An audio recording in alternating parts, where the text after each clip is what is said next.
in 3, 2, 1.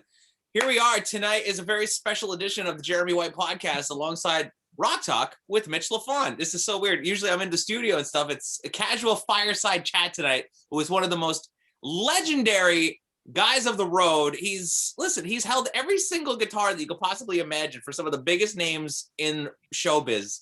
And we're going to get into the history. We'll talk all about that stuff. But this man is just full of knowledge. He's like the encyclopedia of being on the road. So we're very and guitars. The encyclopedia. I mean, you know, he builds. Dude. Yeah.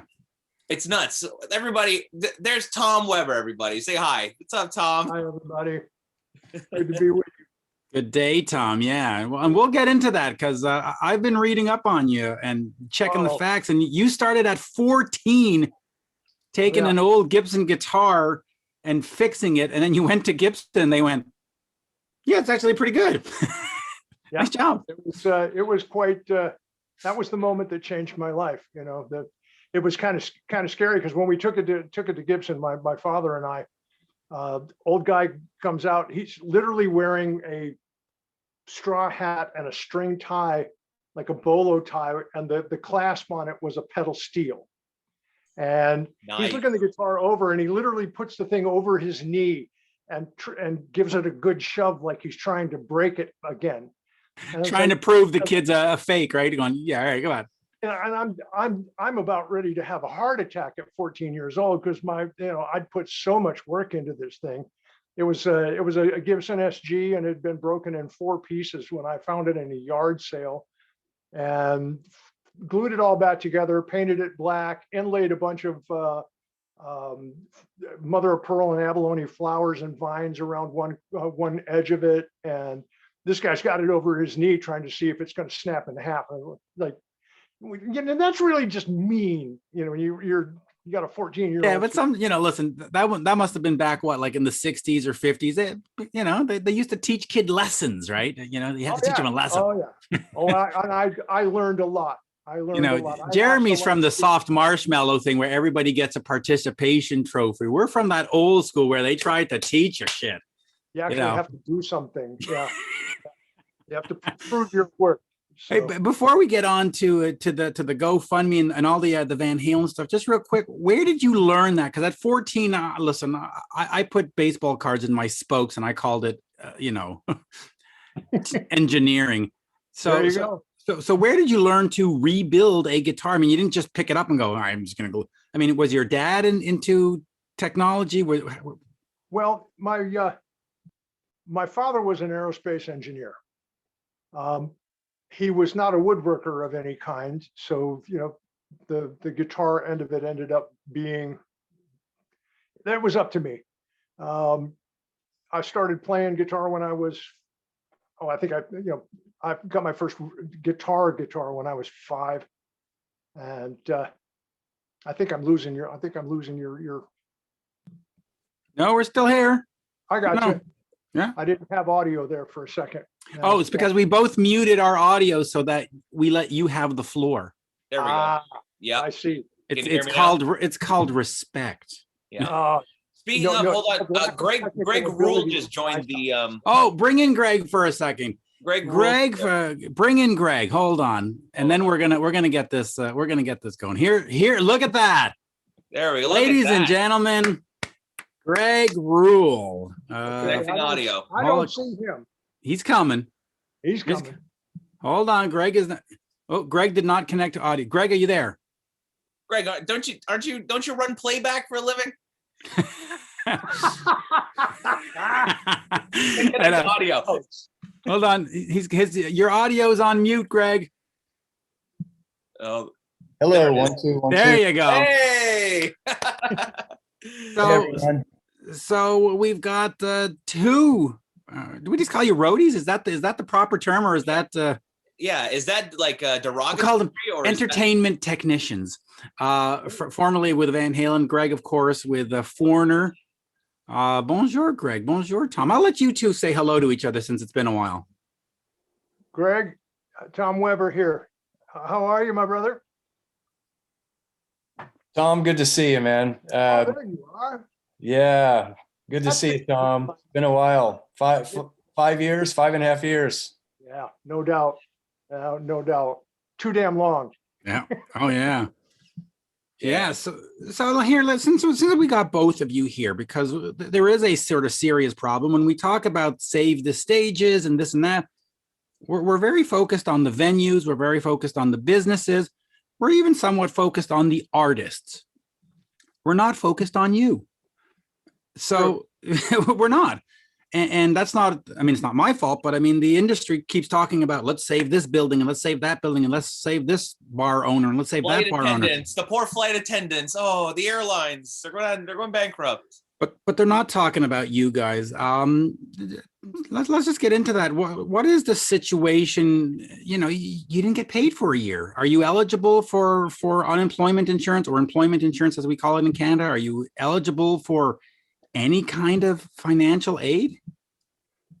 In most cases, no. We were coming off of you kind of want to take a look at what we do for a living as seasonal work for some.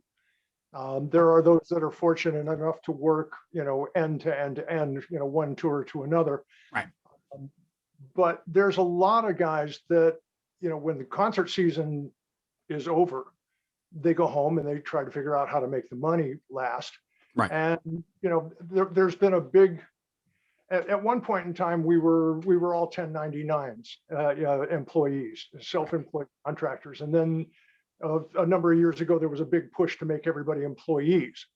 Well, that's great when it comes time for unemployment, but you get to the end of a season and you're starting to work your way through the first part of the next year, looking forward to getting back to rehearsal and getting shows on the road. So you've been on unemployment at that point in time in a lot of cases. So when this whole thing hit, a lot of guys were at the end of their eligibility for unemployment. Oh. And, you start talking about, well, the PPP loans and the PUA and the this and the that and the other thing. Well, most of us aren't eligible for any of that kind of thing. And, we're hung out to dry at this point. And I said to somebody just the other day that we spend our lives, we dress in black and we blend into the dark places on the stage so that people don't see us unless it's absolutely necessary. And I think the byproduct of that is the idea that a lot of people don't even realize that we exist. They come to a show and they have a great time and they go home and they talk about how much fun they had all the way home, but they really don't know how the show gets to be a show and what happens when it's over. It's organized chaos, getting everything back in trucks and getting to the next show the next day. And most people don't realize that. And if they don't know that we exist, how would they know that we're in this situation? It's unfortunate, but it's happening to hundreds of thousands of people in this country and millions around the world. We're unrecognized and just ignore and Yeah. Greg, just for you for a second, you've been lucky enough to be in an organization like Foreigner where they have had merch sales and other stuff where they've tried. Now, I don't know how successful it's been. I don't know how, but they've tried at least, right? Yeah, definitely. As Tom was saying, most people out on the road, you're going from project to project. I mean, that was the start of my career. And it's feast or famine. You'll have an amazing tour with an artist and then it all shuts down. And then you're scrambling what comes next. And if you're lucky, maybe something comes quickly. Other times you're waiting for months for the next project. And it's feast or famine. A few people are lucky to find bands such as Foreigner that are established enough to where I equate it to like a sports franchise. They have a season. They have a goal every year of doing a set number of shows. They take their holidays off, etc. And it's a little bit of a different category. A lot of the classic rockers fall into that now, thankfully. But I would say that's a slim percentage of most touring people that are out there just going from project to project, living from paycheck to paycheck. The Foreigner camp was an amazing story indeed. They had a crew merch campaign, which was awesome. You know, how do I say, it's a drop in the bucket as far as what a year looks Right. like. Yeah. I mean, financially. but at least they're But- trying, because others just, they either haven't tried or they just can't. It's not feasible because they're not at that level.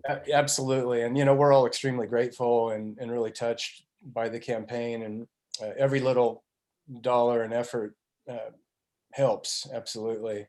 Yeah. And even if they're just selling, you know, a couple of limited edition T-shirts, you know, it's the same. Like, you know, Def Leppard did the same thing for their crew. They were actually selling, you know, mock-up local crew 2020 shirts from the stadium tour. And I bought a couple. I gave Mitch one of them, and I was like, you know, it's kind of cool. But at the same time, I'm like, you know, there's no way with the amount of T-shirts that they're selling could ever make up for what the crew would actually be losing from that tour. There's no way.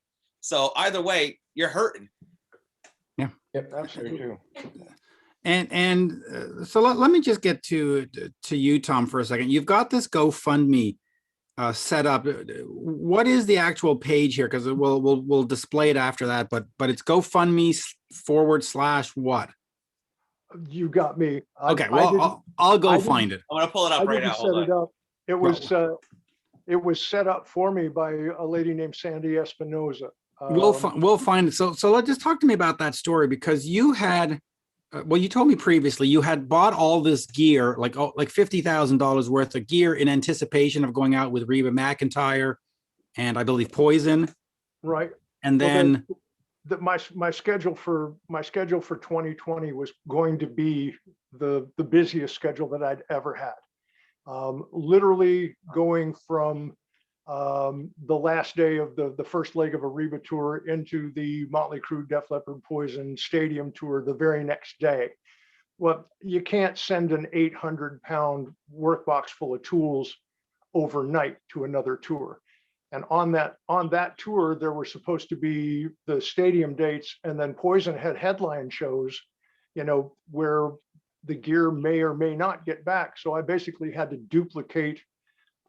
With all the things that were going on for the year, I was going to be home a month and a half this year or last year, and had to have enough tools to go around. So, you know, I thought I'm looking at a huge year. It's all written in stone. Everybody's on board. I can go ahead and do this. So I went and spent the money on road cases and multiple tools, and you know, I've got $47,000 worth of road cases and tools that I bought for 2020. And oh my God, that is a lot of gear. It's really not. It's expensive to be, you know, it's expensive to have your own tools and be a tech, you know. Yeah, and it's the stadium tour. It's not the whatever LA Guns bar tour. You know, right. No offense, by the way.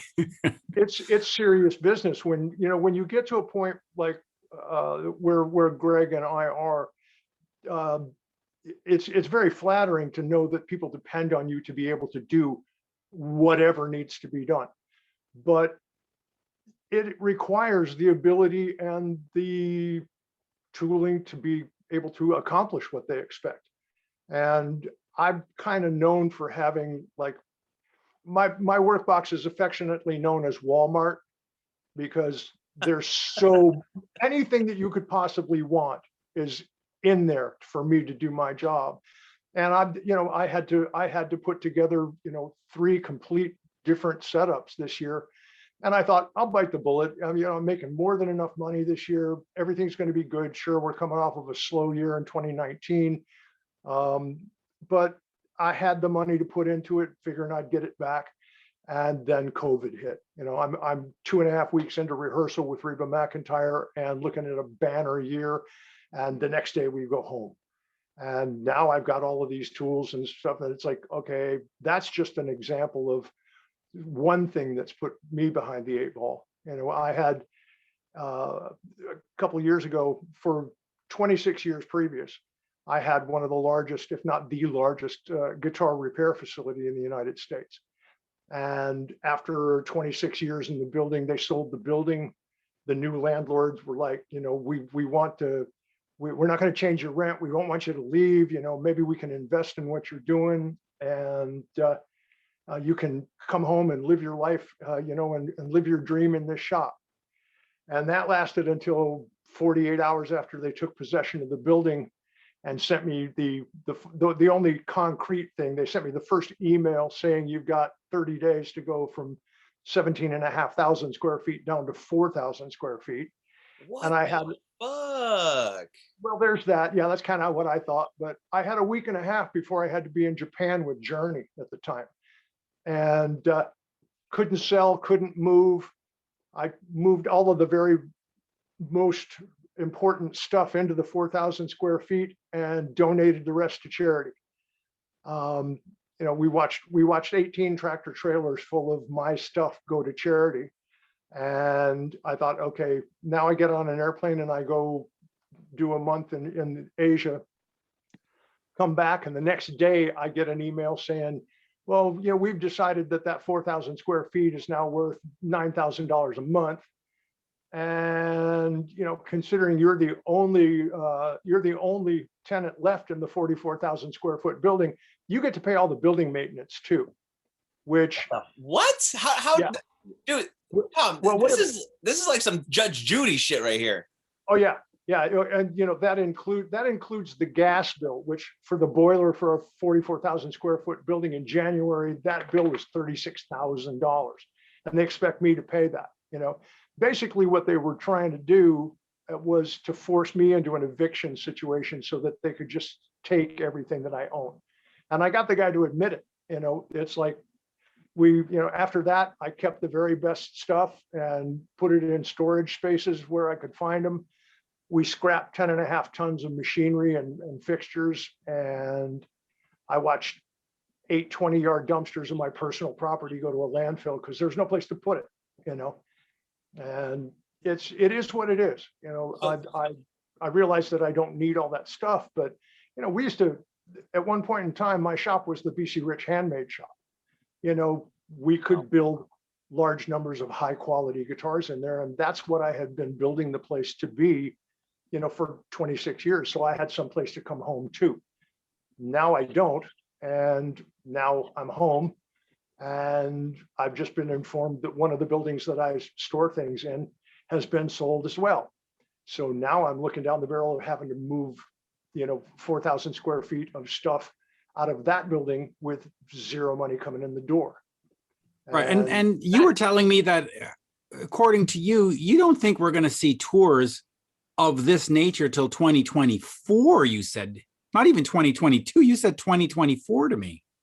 Yeah. The people that I've been talking with, we pretty much come to the concept. The concept as we understand it is there isn't going to be a tour until there's an insurance company that's willing to underwrite one. Right, because tour insurance is a major part of getting shows on the road. Well, Yeah, hold on, Tom. Tom, let me ask you this. We're talking about tour insurance and stuff. When a tour gets booked like that, don't they take into consideration, like, is the event that, a show gets canceled or, an act of God preventing something from going on? Like, wouldn't that tour insurance take care of you guys? Well, before COVID, but now they're going to rewrite them. That's the difference, though. Right. See, the problem that you have here, it isn't like somebody that goes to a concert, maybe trips and sprains their ankle. Mm-hmm. Well, it's known versus unknown. And before it's unknown, and now this is known. COVID is known. So insurance companies are like, if you have 25,000 people, at an outdoor venue and somebody coughs, nobody's going to be able to prove where they got COVID. But if you have 25,000 people at a venue and 5,000 of them get sick the next week and they all decide to sue the production, it doesn't matter if they win, because unless it's a class action lawsuit, you're going to have 5,000 people sue you, and you have to go to court, or you have to be represented in court every single time. 5,000 times. Yeah.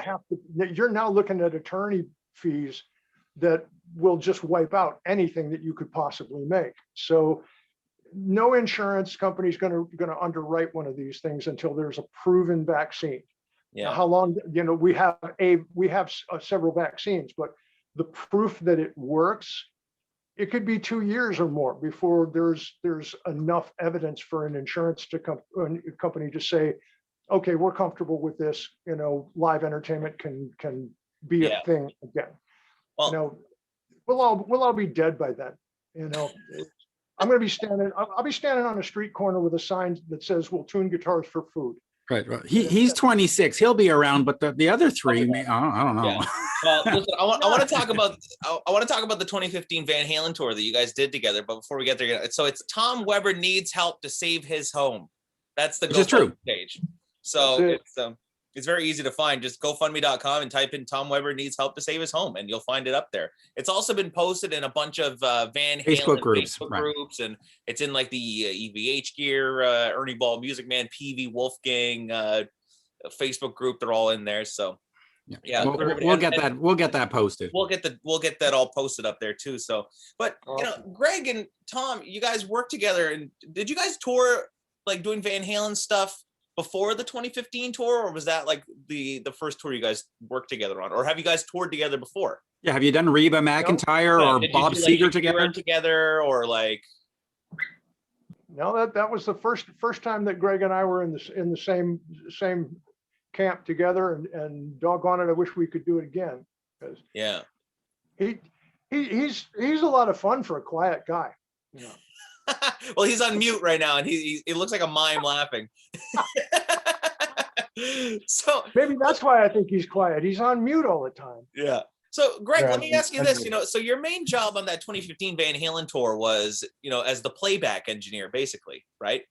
So what does that entail? Like, do you have to go to rehearsals and you dial in, like are you working, with the band and figuring out, okay, I'm going to trigger, like the track here? Because, I want to talk, were you there when that whole like screw up happened with the sample rate of the keyboard in like 2008 or whatever it was?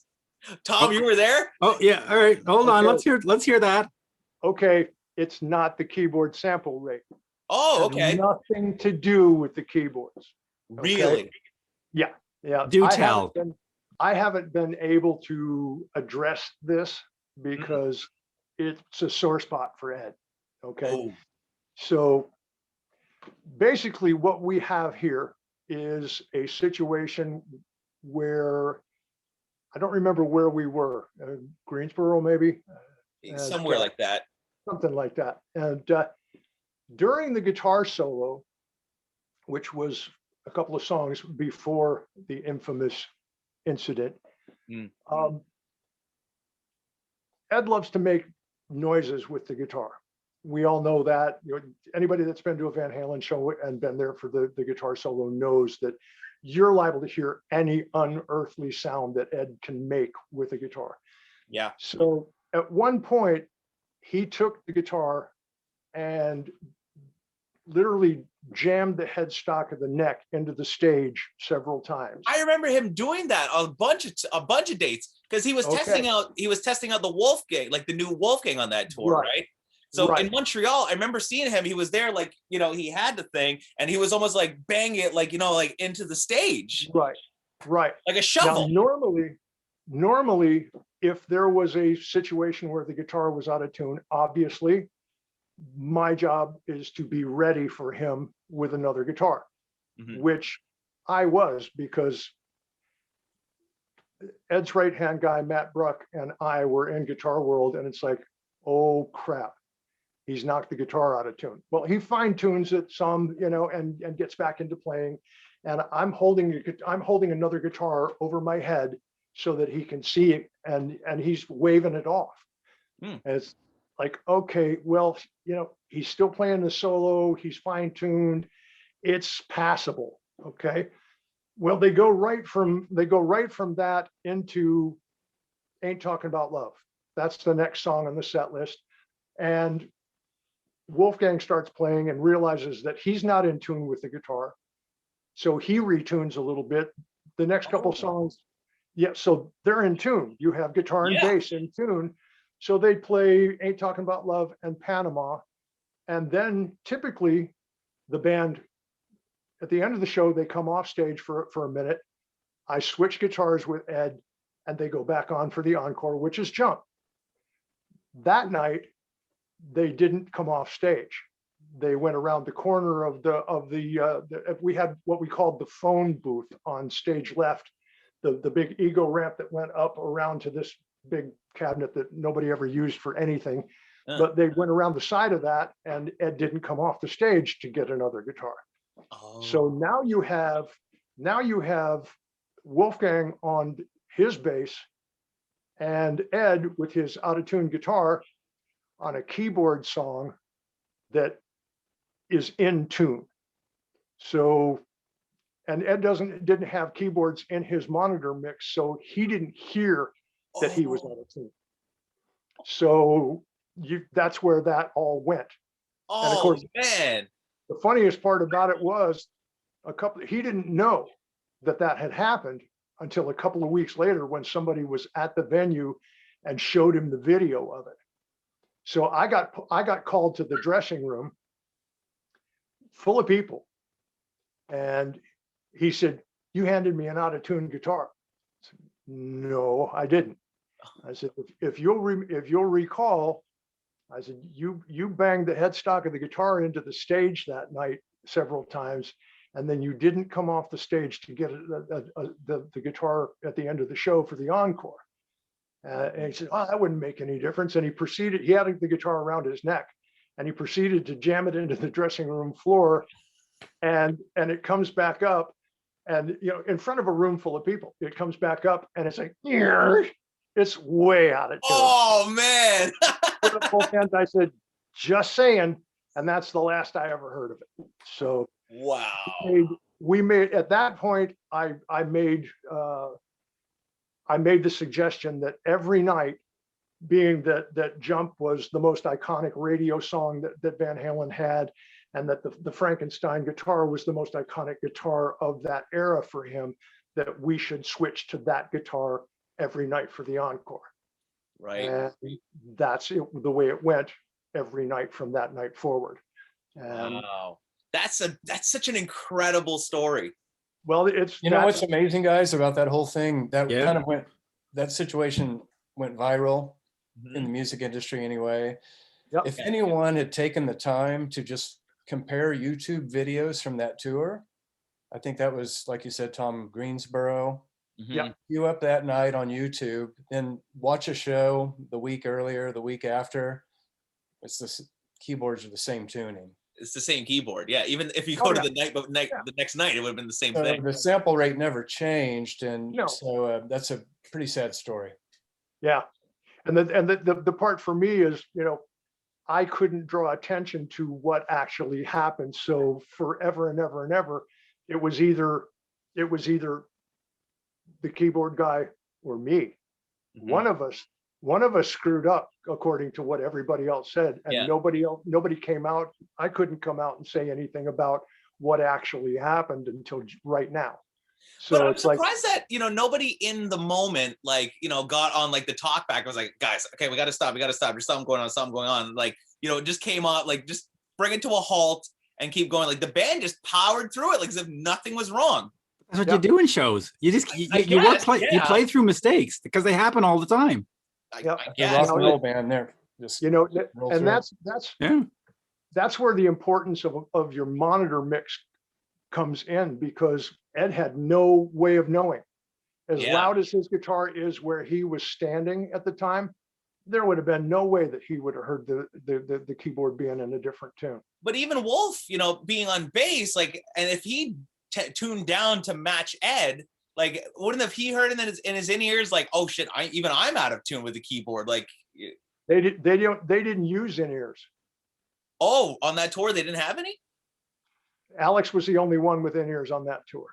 See, the thing about it was, for the last song, Wolfgang made his bass change, and probably anticipated that Ed was going to make a guitar change as well, and everything would be back to normal. Oh, yeah, okay. Keyboard song, and it didn't quite happen that way. Oh, so that's incredible. All right, so Greg, were you running the keyboard that night? No, that's 2008, so he didn't get on for another 7 years.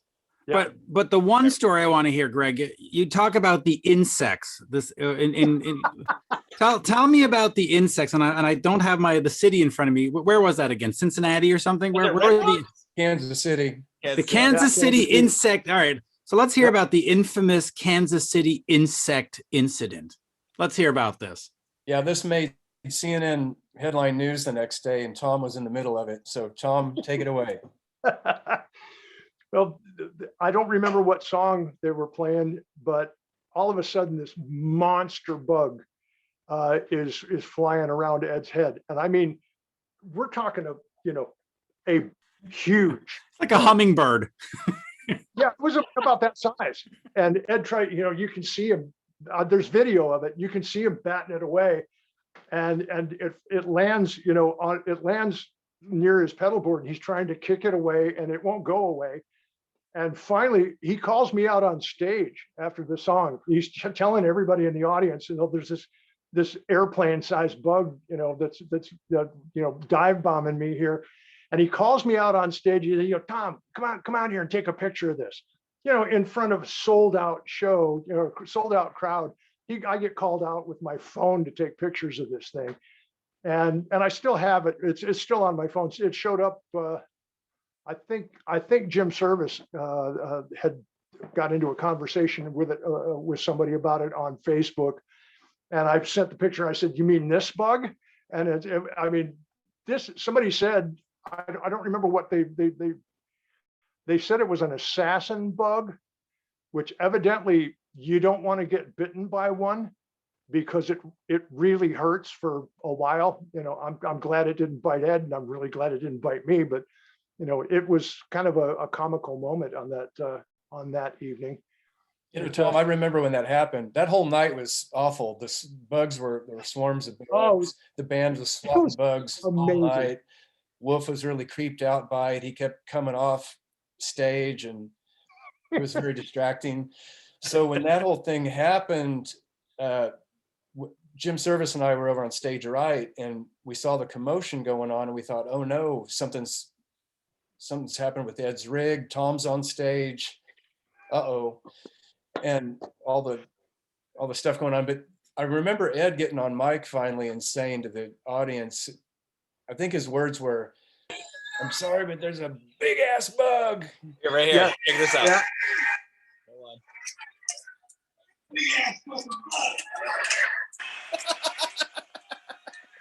Big ass fucking bug. That's what he said. That's right. Yeah. And you see him sort of like go and run and like kick the thing. Oh yeah. He didn't want anything to do with it. Yeah. Like, Is there any other crazy stories like that where like, the band gets attacked on stage by bugs or pack of wild dogs? Oh yeah, it happens all the time. I always thought that if I ever bumped into Ed again, the first thing would be, remember that night in Kansas City? And he would too. He would have just shaken his head like, holy crap, you remember that big ass fucking bug? It would have been funnier if they kicked into playing the full bug. That would have made sense. Oh yeah. Oh dude. Oh, Mitch is talking. We can't hear you. It helps if I actually unmute myself. I was just saying, if you go to Google, it's funny. You put in Van Halen bug Kansas City and a whole page of pictures and video links. It is definitely infamous. Hey, Mitch, let me share one thing before I forget. Yeah. Just getting back to the whole top of this 2015 tour, that was my first time coming into Van Halen camp. I wish I'd been there with Tom on that 2008 tour, but I think I was with the Eagles then. But anyway, fate led me to Van Halen for that go around. Here's one of my favorite stories from that whole experience. The day I got called up to Ed's house, this was kind of in pre-production, and so me sort of having the keyboard tracks and being in the band but not really on those songs, it was important for me to come up to Ed's house with the computers so that they could practice the keyboard songs. So here I am at 5150, and I'm over in the corner. It's Ed, Wolf, and Alex, no Dave. and just going to run the keyboard songs. So I'm on my way up there for the first time ever, and I'm thinking, wow, I don't know what to expect. This could be quick. I could be there all day. I'm going to pull into the grocery store a mile from Ed's place and just get a bottle of water, maybe a power bar or something. And just in case I'm kind of stuck in the studio all day, I don't want to be out expecting food, or I don't know what can happen. So hey, Ed, when are you going to be making burgers? Could you help out? So I get up Hey, there. where's the pizza? So I get up there that day, and here I am. It's just, pinch me. I'm looking around. I can't believe I'm here. It's, oh, I'm sorry. So before I get up there, I go to the grocery store, and I'm in line at Ralph's grocery store, and I'm thinking to myself, here I am a mile away from Eddie Van Halen's home. What are the chances that he comes down the hill and buys his own groceries here at this grocery store? I'm sure he doesn't. And I'm not kidding you. The minute that thought pops into my head, guess who comes walking toward me in the grocery store? Eddie Van Halen. It's Ed. Awesome. That's great. So That's great. That was kind of my day one story there. Was it like, hey, Greg, what's up? You coming to my house? Do you need anything? So anyway, question answered. Yes, he comes down the hill and buys his own. Yeah, that's awesome. That's cool. So Yeah. Day one for me, I get the call. There's been this. They've gone through Just before that, who were you with before you got the call? Like, who were you? Was it Bob Seger? Was it Fleetwood Mac? No. Was it the Eagles? I hadn't worked with Bob in years and years and years at that So point. when you got the Van Halen call, you were leaving what or coming from what? I was coming off of Poison at that point. And nice. We like the it was Poison. hilarious because I was riding on CC DeVille's bus on that tour, and I got the call and to come out, and they wanted to interview me, and CC and I were talking about it after I hung up the phone, and in his inimitable fashion, he says, "Tom Weber, if you pull this off, next year you'll be able to tell them what color bus you want to ride on." And it's just I've always said Ed's my boss, CC's my boy. nice. And that's pretty much it. But my getting back to first days with Van Halen, Hold on, Tom. Don't talk about that. Now I want to know. You had a job interview. So how does the job interview with Eddie Van Halen go? Well, that's Go ahead and string this guitar. Good. All right, good. Can I wipe this one down? All right, good. Yeah, kind of. Well, I flew out to LA, and Matt Bruck, who I'm sure you guys know of Matt. Yeah. Matt, I took a cab to the Sportsman's Lodge and got checked in, and Matt picked me up, and we went to 51. Right across the street from that Ralph's, by the way. Yeah, absolutely. We love Ralph's. It's a great store. Yeah. I've been often. And we go to 5150 and walk in, and Matt takes a guitar out of a gig bag and he hands it to me, and he said, "You're to set this up the way you think Ed would like it, and I'm to give you absolutely no information to go by." What? And I'm thinking, okay. And we put a blindfold on you. Go. Yeah, And the lights are out.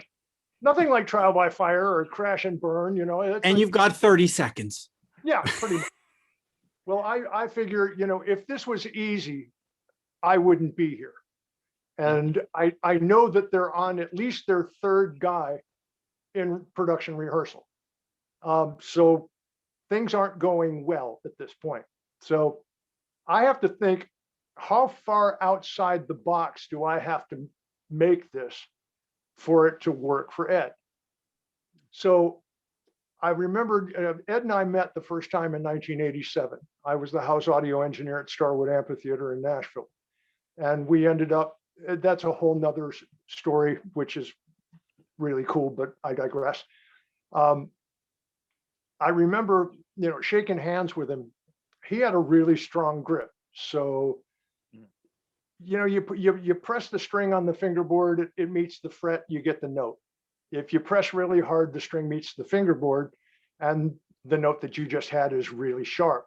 So I figure Ed's got a hell of a left hand. I'm going to have to set the intonation flat enough so that when he grabs the neck, the notes are right.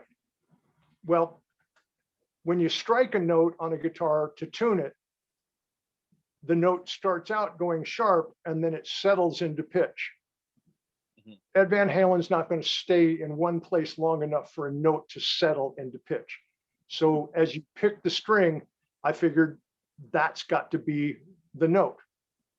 He's also a classically trained pianist. So the strings open on the guitar don't mean anything. They have to be in tune with themselves where he's playing for any given song. So I figure first position, fifth position, I'd temper tune the guitar in the fifth position and then split the difference to the first position. And that'd give me kind of an in-between that he could go to. Now, if you do that, the high, for guitar players, the high E string, or in Ed's case, we tune down a half step. So the high D sharp is literally 14 cents flat. Which means that if I played one of Ed's guitars the way that I play my own guitars, I'd sound like a blithering idiot because I'd be so out of tune, it was ridiculous. But I thought, okay, this is as far off center as I can make it. And if it's wrong, I've had a chance to have a shot at working with arguably the greatest guitar player of our time. And it was just an honor to be there. So I get it the way I want it. I walk up to Matt and I hand it back to him. And he says, "You done?" I said, "Yeah." And he looked at me, he said, "Are you sure?" "Yeah, I'm sure." "Okay." He said, "I'll take it up to the house. It'll play it. We'll see what happens." Head down to the Ralphs and wait for us there. Yeah. Yeah.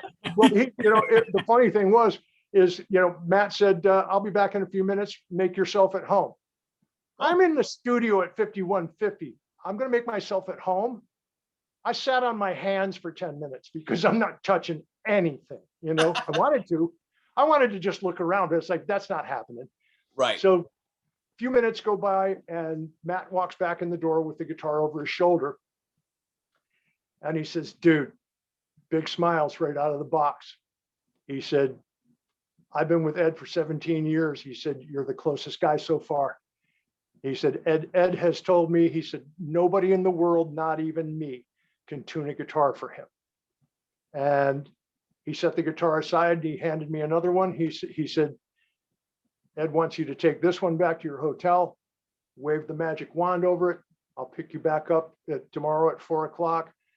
He wants to know if you're good or if you're lucky." And I came back at 4:00 the next day, and Ed came in, and we hadn't seen one another since 1987, or actually 93 was the last time that I'd seen him.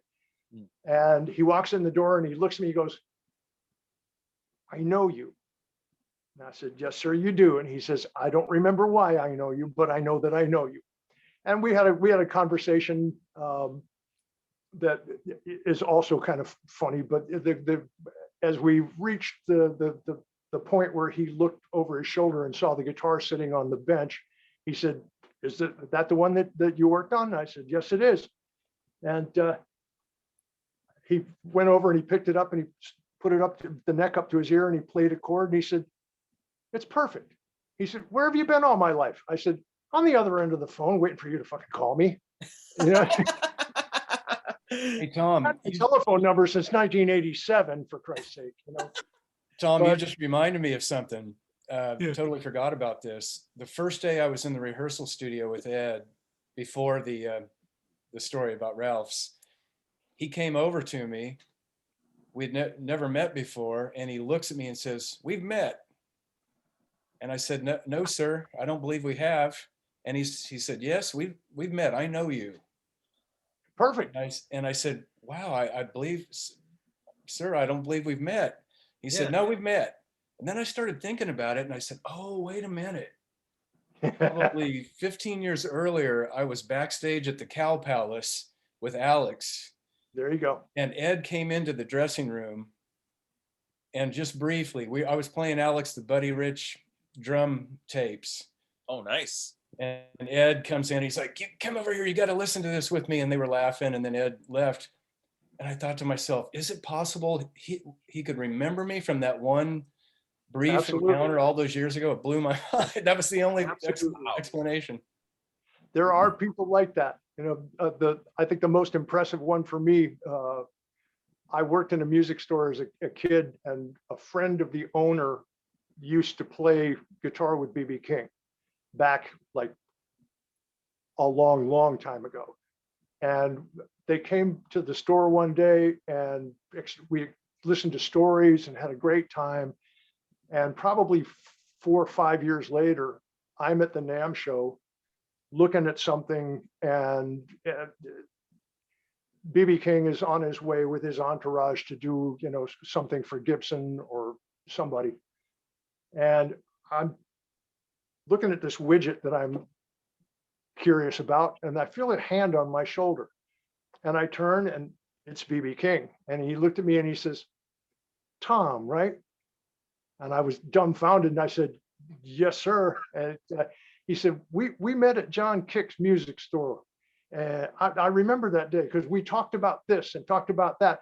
That man knew every single thing about that day. You know, years later, with a kid that he had no reason to remember at all. So, you know, it's absolutely possible that Ed remembered you from. Oh, see, that's amazing. I feel better because at the Montreal show in 2004 with Sammy Hagar, I was backstage and they were doing a runner that night, and they came off the stage and they walked right by me going to the vans. And I said, hey, Ed. And he went, hey. And they got into the van. So if I had met him again, he probably would have remembered me. See? Probably. Yeah, he would have been like, I see. Weren't you in Montreal back 2 seconds? Yeah, that was me. Yeah. Tom, it's funny you were talking about about Ed's tuning, about so what do you call that? Like, what is that tuning style called? Like, you know, it's like 14 cents, you know, sharp or flat. Like, is there a term for that? It's temper tuning. Temper tuning. Okay. You're setting the temperament from one note to the next. You know, on guitar, it would be in the range of where the player's playing it. You know, it's very, and Greg will tell you, it's how pianos are tuned, you know, so that's a very important part of tuning, but guitar players never pay attention to that stuff. You know? Right. Yeah. They just play it if it's in tune. If it's not, they say it's not in tune. Yeah. Or we make feedback until we figure out what's out of tune, and you know. My guitar techie, he played in a band that opened for Van Halen on the 2004 tour. They were called Jonas and the Massive Attracts, or just Jonas at the time. And I saw that. Yeah, you were there. And he would tell me stories about, you know, they did like that whole first leg with them. And Ed would literally just pop his head into Corey's dressing room and be like, hey, want to come play some guitar? And he's like, you know, Ed would put his guitar on me. He's like, I played the Frankenstein. He's like, you know, I played the Wolfgangs. And he's like, no matter what, he's like, whenever I'd hit it, it was always out of tune. He's like, and then I realized that he was playing, you know, his high strings were all like slightly flat. And Ed was like, yeah, he's like, I have to play it like this, or else as soon as I hit a chord, it goes sharp. So he has to tune it down. So it's cool that you confirmed that. Well, the thing about it is you know, 14 cents is not slightly out of tune. No, that's a lot. Hey, Tom, a quick step back to that. A minute ago, we were talking about Ed's recall ability. So right after he was adamant about, I know you, we've met, the next thing he asked me was, you got some wire cutters? And I'm kind of looking around and I'm like, oh, no, sir, I don't believe I have any here. And the next thing I know, someone hands him some wire cutters and he starts trimming his fingernails with them. And I said, sir, I've got nail clippers right here. And he's like, no, I like to cut them with the wire cutters. Oh, this is fantastic. Oh, dude, that's gonna be the next trick, man. Always need to have a pair of wire cutters to cut your nails. Yeah. Why are you using cutter? Let's say Eddie Van Halen does. I gotta use Eddie Van Halen. It's good enough for him. I like wire cutters. Yeah. Tom, I want to talk about Ed's guitar tone a little bit, you know, on those live shows, because I got I got 3 5153s here in my house. Right. The heads. So how stock were those 5153 heads that he was using on that 07 tour, and how did it progress to when we got to the 5153S on the 2015 tour? Well, there have been several revisions to those amplifiers. The one thing that I think the coolest thing that I can say about all of that is that the amp that you play at home is exactly the amp that Ed played on stage. Mm. There weren't, if there were ever modifications done, it was to address a thought or an issue that we uncovered by touring with the amps, and that revision or redesign to compensate for something was always incorporated into the next series of amplifier.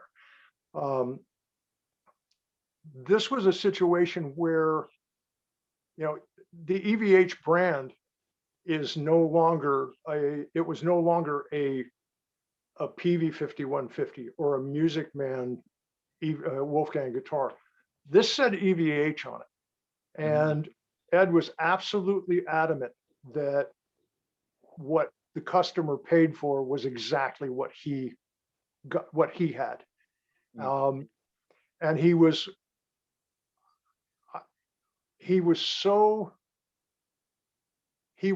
adamant about consistency in the product that I'd seen him yell at guys from Fender that would bring something for him to check out, an amp to check out. And, you know, we're talking about a guy that, you know, on the first tour, he would look at me and he'd have this kind of, what was that look on his face? Mm. As loud as the guitar rig was, and as, you know, Ed's hearing was not that good, but he could hear 3 millivolts of bias drift during a show. He'd look at me and with a kind of one of those scrunched up nose looks, and that was my cue to at that point, the first amplifiers, you know, I couldn't check the bias, so he had me replacing tubes between songs. So my first contribution to that whole 5150 thing, I basically insisted that Dave Friedman come out and we work on the amps and put the bias test ports and the bias control on the back of the amp so that I could monitor it during the show and adjust the bias so that we could maintain a consistent, you know, bias across the tubes during the show without changing them. Wow. But, you know, you come to find out we had a large batch of tubes that hadn't been burned in properly, like hundreds of them. So we'd get 5 shows out of one set of tubes and 2 shows out of another set of tubes and 10 shows out of another set of tubes. And everybody was like, it's the amp, it's the amp. And it's, no, it's got to be the tubes.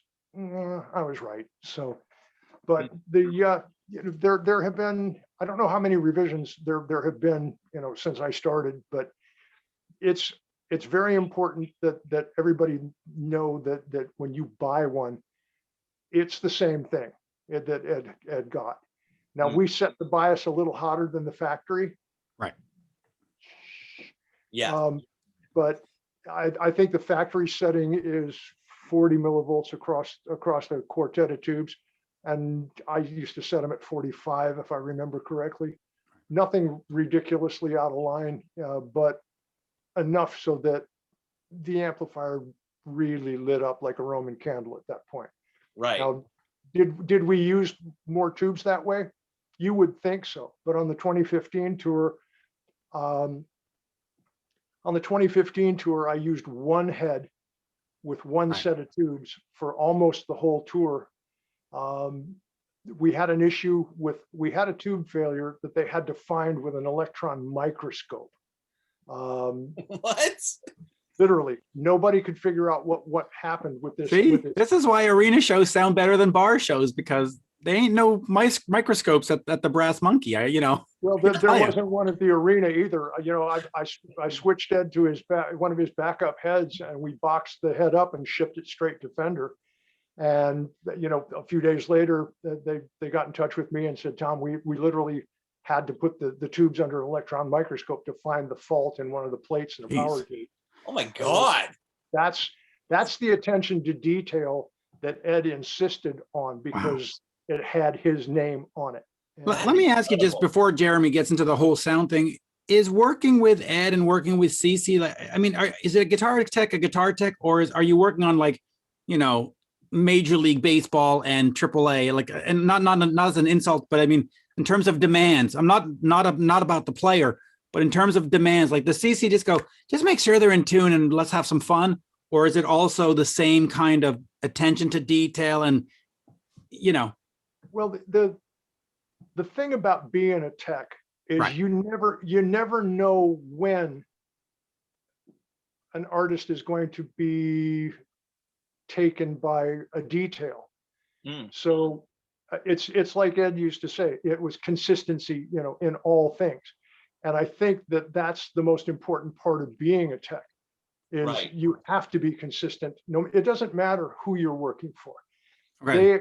You know, the biggest thing is they're creatures of habit. They have a comfort zone. They want to go out and play. They don't want to go out and think about playing. So it's our job to make sure that things are the same way today that they were yesterday and the day before and the day before, and to keep communication up with an artist so that if something does change, you know, you have to let me know because I can only work with the information that you give me. If I don't get any, I don't know if something's wrong. So feel free at all times to tap me on the shoulder and go. And let me just rephrase that for a second too, because I wasn't trying to insult Cece at all. But oh no, not at all. That's not. Mitch, you basically called Cece like, you know, AAA. Yeah, and that's not what I meant at all. But I'm just saying, was the level of stress with Van Halen more than the level of stress with Poison, or a gig is a gig and you approach it exactly the same? I approach it exactly the same. Yeah. It was funny because I think I had mentioned on the phone when we spoke that at one point during the 2015 tour, Jim Service came, who was Wolfgang's tech, and I know that I know Greg's been touring with him with Foreigner. He's an A-level tech and great guy. I love him to death. And he came to my side of the stage, you know, one day and he leans up against my work box and he says, "Webb, I don't know how you do it." I said, "What do you mean?" He said, "How do you deal with the pressure?" I said, "You know, I don't know what you're saying." He says, "Dude, it's Eddie frickin' Van Halen." He said, I don't think I could do it." I was like, "Oh, come on." You know, I don't look at it any differently than working with CC or working with Reba's guys. You know, your demeanor with the person may be different, but your commitment to the gig can never change. It has to be, you know, if you're going to maintain a relationship with an artist and a reputation in the industry, your reputation has to precede you, and it has to be maintained at all costs, because the last thing that you want is somebody going, "I heard this guy was really great, but you know, he's kind of lazy with us." You know, nah, you can't do that. This guy can't hear the shit that's going on in the tubes unless it's under a microscope. Come on. Yeah, that's it. That's crazy, man. I mean, and especially when you're touring with Edward Van Halen, it's like you said, you know, it really comes down to consistency, because obviously he does have the brand that he's representing, right? You know, he waves the flag and says, "I don't put anything out unless it's been road tested." You know, even down to back when he put out the original Music Man guitar, there was an interview he did where he's like, you know, "I wanted Ernie Ball to have the quality control where I could be on tour in, you know, Boise, or I could be in, you know, LA, London and go into a music store and grab a guitar off the rack and play it that night." He's like, "That's the kind of quality control that I want." So to hear you reiterate that, it really puts, you know, confidence in me as a consumer, because I know that that is true. Yeah. You know, the last thing that you want to tour with is something that you can't get if it breaks. Like, "Oh, this is dumb. Yeah, they don't make those anymore. I can't get one, and you can't do your show without it." Oops. Hey, Sorry, Tom, boss. back to what Tom was saying, addressing the magnitude or the intensity of the Van Halen gig, Mhm. let me chime in and tell you a little story. When I got the offer to do that tour, I was a bit nervous about it because there were a lot of stories about different periods of the band, different states of mind of any members of the band at particular Right. times in their history. And I was just a little nervous. So I actually called my buddy Steve Porcaro from the band TOTO. Steve had worked with, well, Steve is very friendly with the Van Halens. I think most of the TOTO guys are, obviously. Steve had worked with Alex on the previous tour to build all the backing tracks for Alex's drum solo. Hmm. I don't know if you were on that tour, Tom, or not, but anyway, Steve did this really cool soundtrack that Alex did the solo to. And Yeah, because so they anyway, used a couple of Toto samples in that really cool like rumba track. oh, well, Really? you know, on the 2015 tour, I They were worked with using Toto samples in Van Halen shows? Yeah, so during Alex's solo, if you listen to like the horns and stuff like that, there's like a bunch of Toto stuff going on. Well, that's a different story, and that's interesting that you picked up on that. And All right, let's share a do little- both. Let's hear both of I'm these a stories. fan, now. I know this stuff. All right, share a I'm gonna pretty sit back cool- and be educated. Go ahead. Yeah. I've I'll got my share something I've got my cool with School you. of Rock shirt on. I'm ready to be educated. Let's go. Yeah, thanks for bringing that up. That just slipped my mind. But anyway, back to Steve Porcaro. I called him and I said, Steve, I kind of want to get your brotherly advice. I'm considering this amazing opportunity to go out on tour with Van Halen, but I'm a little nervous about it. What do you say? And he said, you'll be just fine. Just remember this, keep your head down, don't say anything, and try not to get fired. It's a tough room. Oh my God. And I was, oh No God. pressure. No pressure. As it turns out, that 2015 run, the guys couldn't have been sweeter. I mean, Absolutely. I remember days I'd be sitting at my rig editing. I'd feel these hands come over my shoulders, a big bear hug. It's Ed. He was absolutely lovely that summer. So it turned out wonderfully, but I was a little nervous in the beginning. Yeah. So was it you- the exact opposite of what you were expecting? Like it was a love fest versus the careful? Well, I took Steve's advice. I just tried to be invisible, getting back to the very beginning of the conversation, Yeah. and not saying much. There was one day I was sitting quietly and I knew David Lee Roth was right behind me, warming up before the show. He would have this ritual where he would come up and stand right behind me just as he was about to go on at the beginning of the show. And he would do his martial arts warm-ups right. Wow, wow, wow, wow. Kung Fu fighting. We love it. And so I would just sit and look forward and never turn to him, never try to chat with him. I would let him be the instigator, but I would sit quietly. One day, I didn't know he was behind me, and I felt this whoosh kind of breeze by the back of my head, and I turned and he says, "Don't move." And I realized he's using my head as a Kung Fu target and the legs coming up over my shoulder. And I was instructed awesome. not to move on that.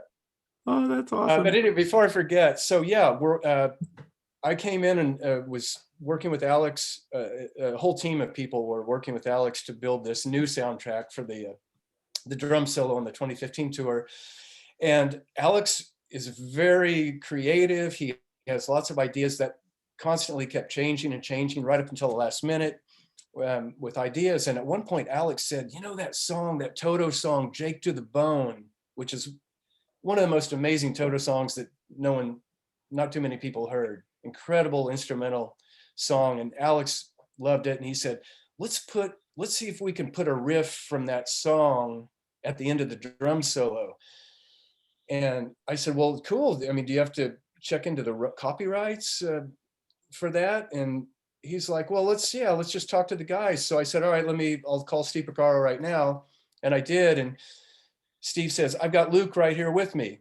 And he's like, you want to do what? I said, Alex is interested in using this riff from Jake to the Bone. Are you cool with that? Absolutely. Use it, brother. And it was just like that. It was done and in the solo. Very, very cool. You picked up on that.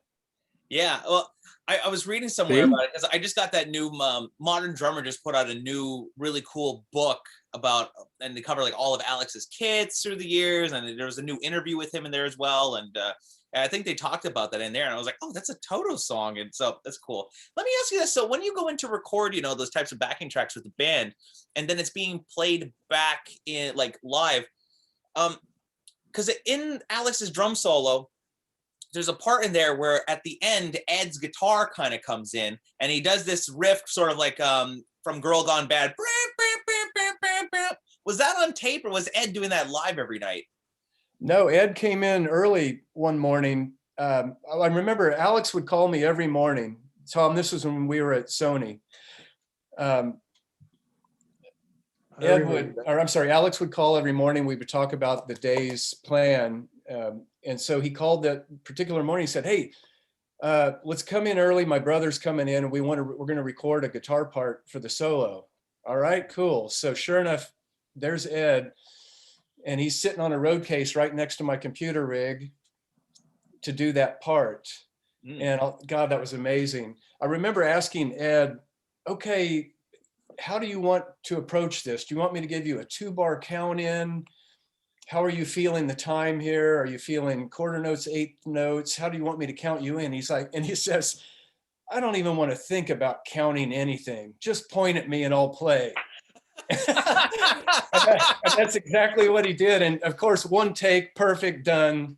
There you go. And so it was in the computer every night. Dude, you engineered a recording session with Edward Van Halen. Well, I don't want to give myself too much credit, but come on, man. It was pretty darn cool. But you did. You did. Every night, Alex, of course, gets click track into his in-ears, and so that's how, of course, he's in sync with the backing tracks. So was he using click track on every song, or? No, only on the songs with the drum solo and the keyboard songs. Keyboard, okay. Everything else was there was an in-ear monitor mix that leaked from the 2012 tour, and they were doing a couple of songs, and there was like really loud cowbell like going in the background. So I was always curious if he was doing. Yeah, that's the click that Al's following. Yeah. So then, when you're doing playback for other artists and stuff, are you the guy that's going, like if you're on Shakira and you're like, okay, here we go. On the playback, do you go whenever, wherever, 1, 2, 3, verse, or like all those things? Every artist is different what they want, and some tours you have slate tracks in there that gives the song name as the count off is under it. Yeah. Van Halen was just very simple. It was just a cowbell and 1, 2, 1, 2, 3, 4, boom. And so were you recorded on the track going 1, 2, like? It was all pre-recorded. Okay. Was it your voice, or was it like Al or? No, I inherited a lot of tapes, a lot of material from previous tours and generations. So they were comfortable with that. Don't change it. Nice. That's cool. Tom, here's a question I've always been curious about. So Ed's guitar tone, he's known as one of the guys that sort of, innovated the whole wet, dry, wet setup. Okay. So when it comes to that, because you've said that the stage volume is super loud. So how loud are his cabinets? So in the center, you literally have just dry. So what does that mean? What is going through that? If I turn the flanger on, is the flanger going through that cabinet? All the pedals on the pedal board go through the center cabinet. Mm-hmm. That signal, basically, we'd take we had a little black box that basically boils down to like a Palmer load center speaker emulator type of a thing, where we didn't use the effects loop for the time-based effects, the delay and verb. We came off a speaker output for that and stepped that signal down to line level. Right. That went to the input for the left and right delays and the lexicon reverb unit, and that was fed into an H&H power amp, and that became left and right. So talk about the volume level though, because it's like, were the left and right speakers the same level as the dry, and it was just like a wall of sound, and then like the delay would come in? Like, how are the levels set, and like how like loud was the delay in the mix, kind of thing? It was maybe a little, it varied from day to day, depending on the acoustics of the room. Hmm. You know, that was the advantage of having, you know, the power amps. Basically, I could turn them up, turn them down, depending on what Ed was hearing on any given day. Hmm. But typically, we really didn't have to horse with a whole lot of anything. It came up pretty close every day. The left and right is very comparable to the center channel. And I think the nuances of you know, those sounds left and right were minimally different, but not enough to really notice it. It was plenty loud. It was the second loudest guitar rig that I've ever played through. Well, whose is the loudest? Angus Young's. Wow. I had the opportunity to play through it when I was with 9 Inch Nails, and I think we were in Minneapolis, and they were in the venue the night before we were, and they invited us to come and, you know, hang out for the day. And I got a chance to play through Angus's rig, and it will literally lift you up out of your shoes.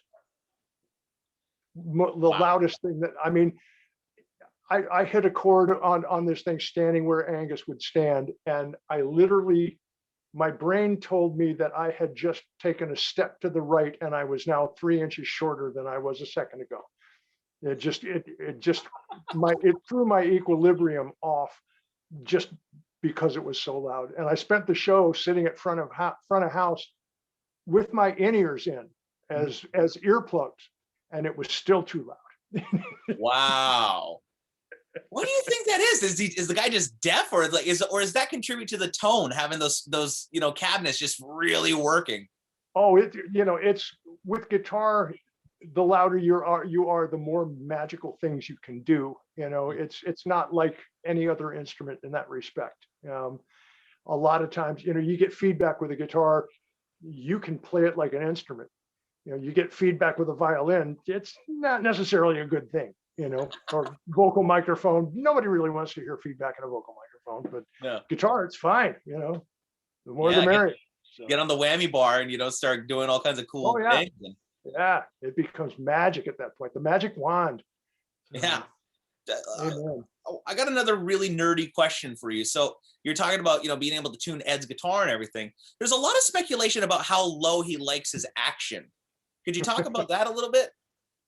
Well, I think you have to take into consideration the first rule of guitars is every single one of them is measured in thousandths of inches. There's, you know, geometry would dictate that the closest thing to the neck being parallel to the string is the least invasive on tuning as you play up the neck. Some people say, oh, I got to have, you know, this much relief in the neck. I never do. I get it as flat as I can get it, and I get the strings as close as the artist wants them. Ed's action wasn't the lowest of you know, the players that I've worked with, but it was by no means high. It's not that there's nothing particularly tricky about getting action that's comparable to what Ed played on a daily basis. It really wasn't that. By the time I finished working on the guitars, they were pretty straightforward. The tuning was more the difficulty. I think it was really interesting. One day we got a prototype instrument in, and do you remember which one it was? Was it a Wolfgang or was it a Stripe? It was a Wolfgang. It was a Wolfgang, and of course it arrived, you know, 15 minutes before sound check, and Ed wants to play it, and I was like, well, you know, it doesn't have the, you know, we use titanium parts from FU Tone, Flayed Upgrades, Adam Reaver's place. Yeah, I love Adam. Oh yeah, he's the one that got me in the door with Van Halen. I mean, he and Matt Bruck went to school together when they were kids. Oh, I didn't know that. That's cool. Well, Matt called Adam and said, you know, because Adam deals with every Floyd Rose guy there is, right? Yeah. And Matt said, I need a tech. You know all the Floyd Rose guys. He said everybody that we've talked to is busy, or they don't want the pressure of working with Ed. Well, I was just going to say, first of all, you're busy. Get the what? Eddie Van Halen's calling you. You're not busy. Well, if you want to keep working in the business and you've got a gig, I did a run with Matchbox 20 in 2017, and 3 days into rehearsal, I got 4 calls in the same day to go to work for an artist for 4 times the money. Wow. And I turned them down 4 times because I had committed to doing this Matchbox 20 gig. And the guitar player found out about it, and he walked in and he said, I understand that Steve Miller's been calling you. And I said, but yes, you understand correctly. He says, I also understand that they offered you a lot of money and you didn't take the gig. And I said, that's true. He says, have you lost your freaking mind? He says, I'd have taken the gig. I'd have been on the airplane. I'd have left me a note. I would have left my own band to do this. You would have woke up the next morning. I would have been gone. Yeah. Well, I told him, I said, that's not how I do business. And my reputation is more valuable to me than that. And it has to be. It just has to be. So. Do guys come in and out of gig? Like, do they leave halfway through the tour? Like, do people just cut out and go, hey, listen, Aerosmith called, gotta go? So, I mean, that's not an industry standard. It can't be. Well, it happens. Wow. It happens. So, wow. Okay. So, is there like do you have a contract with these bands, or is it just kind of like a gentleman's agreement? Oh, I'm gonna pay you a couple of G's a week. Here's our deal. And then if Joe Perry calls, you're like, I gotta go. Well, first thing, I think in the music business, there's no such thing as a gentleman's agreement. and we can leave that up to speculation as to why. But what is it? There's a famous saying about the music business is a road to hell or whatever. Then there's this and there's that, and then the other thing and the blah blah blah. Oh, and there's also a downside. Right. Yeah, it's that. But, cutthroat industry. Yeah. But it's amazing though when you see like bands like Foreigner that have a lot of the same guys come back year after. And Metallica was doing that for a while. They had the same guys. It's nice that some of these bands, and we'll call it loyalty, but some of them have the loyalty, and some just change the roadies like car parts, But nice to see the ones that have that loyal. And by the way, thanks for the Foreigner 4 behind you, Jeremy, in tribute of Greg. That was very thoughtful. Signed by Mick Jones. That's right. Actually, hold on. There's a photo of me and Mick Jones right there. There you go. Awesome. Perfect. What nice were we tribute. talking about? We were talking about something Van Halen. I can't remember now. We were talking about action on guitars. Yeah. It really just it's not that tough when you start talking about guitars. The slightest change matters. So again, consistency, be on top of all that stuff, Yeah, I remember because I bought my first. The reason I bought my first Wolfgang was because, I paid for half. I had to work at my parents' gas station, and they paid for the other half, which was awesome. And I was in grade 9, I think. I was in middle school, and so I saw Van Halen on that 07 tour in November of 2007 at Montreal, and he was playing one of the prototypes. It was the Ivory Wolfgang, and the other one he was playing was the one with 4 on it, and 4. There you go. So I saw that, and it was the first one that got it, Steve's Music. Once they were officially released, Steve's Music in Montreal, saw it on the rack. I was like, that's the one I want. And in the case, it came with like the pamphlet that you write the serial number on. And it came with like a little write-up from Ed, talking about the story of the guitar. And he said on there, the action is set to the point of buzz, and then it's brought back up again. And I always thought that was very interesting. So to hear the perspective of how his actual guitar set up, and it's similar. So, well, I've never met a guitar that I really, really enjoyed that didn't rattle a little bit when you lean into it. You have to be able to play. The player has to be able to play cleanly, but the picture a Telecaster, or Telecaster is the ultimate attitude guitar. you lean into a Telecaster and it rattles, and the single coil pickups pick it up, and you can tell there's a little bit of anger that comes with that rattle of strings, So I always try to make it so that if you play with a lighter right hand, you get the clean. If you lean into it, you get that jangle that we were looking for.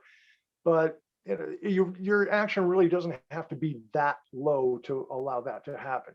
You have to play with a different right hand from one emotion to the next. So it's easier when the strings are lower. So I always that's pretty much correct. You bring the action in until it rattles a little too much, and then you back it off until it doesn't. And that's what's right for you. Now, I try to keep the fingerboard as straight as possible because, like I said, the geometry being what it is, you don't want to have to bend. You don't want to have to press a string further in the middle of the neck than you do at either end. Right. Especially when you're talking about somebody like Ed, who can hear the temperament between strings so well, you want consistency across the playing surface, and a flat surface is pretty much as close to perfect as what you're going to get for that. So no, that makes total sense. So to go back to Ed's tuning, how many of the strings had the altered tuning on them? Like, was it every single one of them, or was it just like the high strings, or was the 14 cents just on the G string and the B, or? They were all different, and it'd be different from one guitar to the next, because well, and here's why. When I first went to work for him, we played, my instructions were, there were 4 guitars in the rack, and then the 2 little guitars, a main and a backup. Yeah. Or maybe there were, yeah, and then a Frankenstein. Did he have the Art Series guitars on that tour too? Those were the ones that he played and signed, and they were auctioned off. Oh yeah, I had to set those all up too. They would meet me at every venue, and it's like, oh yeah, we got 5 of them today. Okay, I got nothing better to do, Right. Right. I'm changing all of the 12-inch speakers in the guitar rig and all of the pickups and all the guitars, and I have 5 of those things to work And on. meanwhile, Greg's over here going, I only got this button to push. Meanwhile, Greg is like, is my keyboard sample rate correct tonight? I got this one button on, off. Can I just say, though, that the fear in your heart when pressing that button, if a beach ball were to come up or an error message, Right. Oh yeah. Yeah. it had its ups and downs in that chair. That must be the most like, yeah. I want Here to comes know a flying beer. Oh no. Yeah. Greg, get thinking about some stories about beach ball stories. We'll get to that in a sec, because Tom, continue. There, I forgot what I was saying. That's Art 5 Series, guitars. The Art Series guitars. right. Well, basically my instructions on the first tour was, you've got guitar number 1. Ed will never hold a guitar for more than 2 songs in a row because he'll pull it out of tune. So guitar number 1, then guitar number 2, guitar number 3 in certain circumstances, and guitar number 4 is only in there in case 1, 2, and 3 catch fire. So, there was levels of love from one guitar to the other, but we got to the first, to put it all in perspective, my first day with Van Halen was the last day of production rehearsal. That day was the day of the Friends and Family show. So my first day on the job entailed having a show at the end of the day. And then the whole business went in the truck and we went on tour. So I had one day to figure out what I was doing for the tour and pull it off the first time. So nothing like, no pressure here, None at all. Meanwhile, Greg's like, yep, that works. Yeah, we're good. Well, Greg, you're shaking your head, and is that kind of like industry standard? Like you just kind of get thrown into the trenches like that, or? He's just like, yep, we're good. Okay. Well, it was funny because that day, the production manager said, I was in the production office, and he said, okay, not to put any pressure on you or anything, but this whole tour, whether we stay out for the whole tour or we go home tomorrow, revolves around what kind of humor your guy is in on any given day. Wow. Great. Holy crap. Wow. Welcome to Van Halen, first day. Nice. But we got, I had set the guitars up the way that I felt they needed to be. And we start the friends and family show. I haven't even heard the whole show yet because we didn't make it all the way through the show in rehearsal that morning. So we get to, guitar number one, song one, song two, and Matt's right there with me. And he says, okay, be ready with guitar number two. And I'm standing at the base of the stairs with guitar number two. And Ed looks at me and he goes, I'll keep this one. And that day, we didn't make the first guitar change until 13 songs into the show when he came down for the drum solo. And that's the way it was every show from day one until the last show that we did together. And Matt looked at me, he says, dude, this has never happened before. He's never held a guitar for more than 2 songs. And we got to the lead solo and he said, okay, be ready. Cause they go into Ain't Talking About Love and the guitar is always out of tune. And this is a real sore spot for Van Halen. And they finished the guitar solo. And now he didn't jam the headstock into the stage for that show or any other show except Greensboro. But they go into Ain't Talking About Love and the guitar is still in tune. And Matt's jumping up and down. He's hugging me. He says, dude, do you have any idea what you've done on your first day? He says, this is Van Halen history. The guitar's never been in tune on that song. So that was the start of history for me. But we got back to the prototype guitar that came in. Mm-hmm. And talking about the differences of one guitar to another. He was looking at the instrument and I said, this doesn't have the titanium locking nut. It doesn't have the titanium parts in the bridge. It doesn't have your strings on it. I haven't adjusted the intonation, no nothing. Mm-hmm. I said, and this guitar's got a different fret on it than your main instrument. So I'm going to have to set it up differently. And he looked at me, he says, it doesn't impress me that you can do all that stuff. He said, what impresses me is that, there's a difference. And I said, well, I'll tell you, you start out, they'd play the intro to the show and the first 3 songs, and the guys would sing their background parts because Dave was never there. And that would be sound check. And then they'd go on and do whatever they felt like doing. Mm. I said, you guys start. And when I get this ready, I'll bring it up and you can play it. Well, it took me the intro and the first song. I had swapped out the locking nut, all of the titanium parts in the bridge, restrung the guitar, stretched it, tuned it, temper tuned it, adjusted the truss rod. And I walked up on stage before the beginning of the second song and I'm holding the guitar. And he walks up and he goes, it's done? I said, you're never around to see what you actually pay me for. And, and I hand him the guitar and he puts it around his neck and he's walking away and he turns around and looks at me like, he kind of shakes his head like, how in the hell, But they don't know what we do most of the time. But dude, that's insane. Yeah. Well, that's every day of being a guitar tech, that there's something insane that's going to make your day be different than every other day. So be prepared for everything. So. Hey, Tom, you have to tell the story about the guitar picks. So just a quick little setup is we all collect amazing memorabilia from our tours. Mm-hmm. And I remember one of my little treasured items that I received from 2015, Tom gave me a set of, I think there were 5 different designed picks that Ed came up with for that tour. Tom gave me a set of them. But I think it may have been the first or the second show of the tour, Ed was instructed never to throw the picks out into the audience again, because I think he did it at the first show and there was a brawl. Back to the whole question of tour insurance, because if somebody gets his eye punched out, the band gets, and by the way, I have my Jeremy White pick right here. Just Wait, put it closer. Put it closer. Oh, hold on, it's gonna disappear. Put it in front of your face. In front of your face. There you go.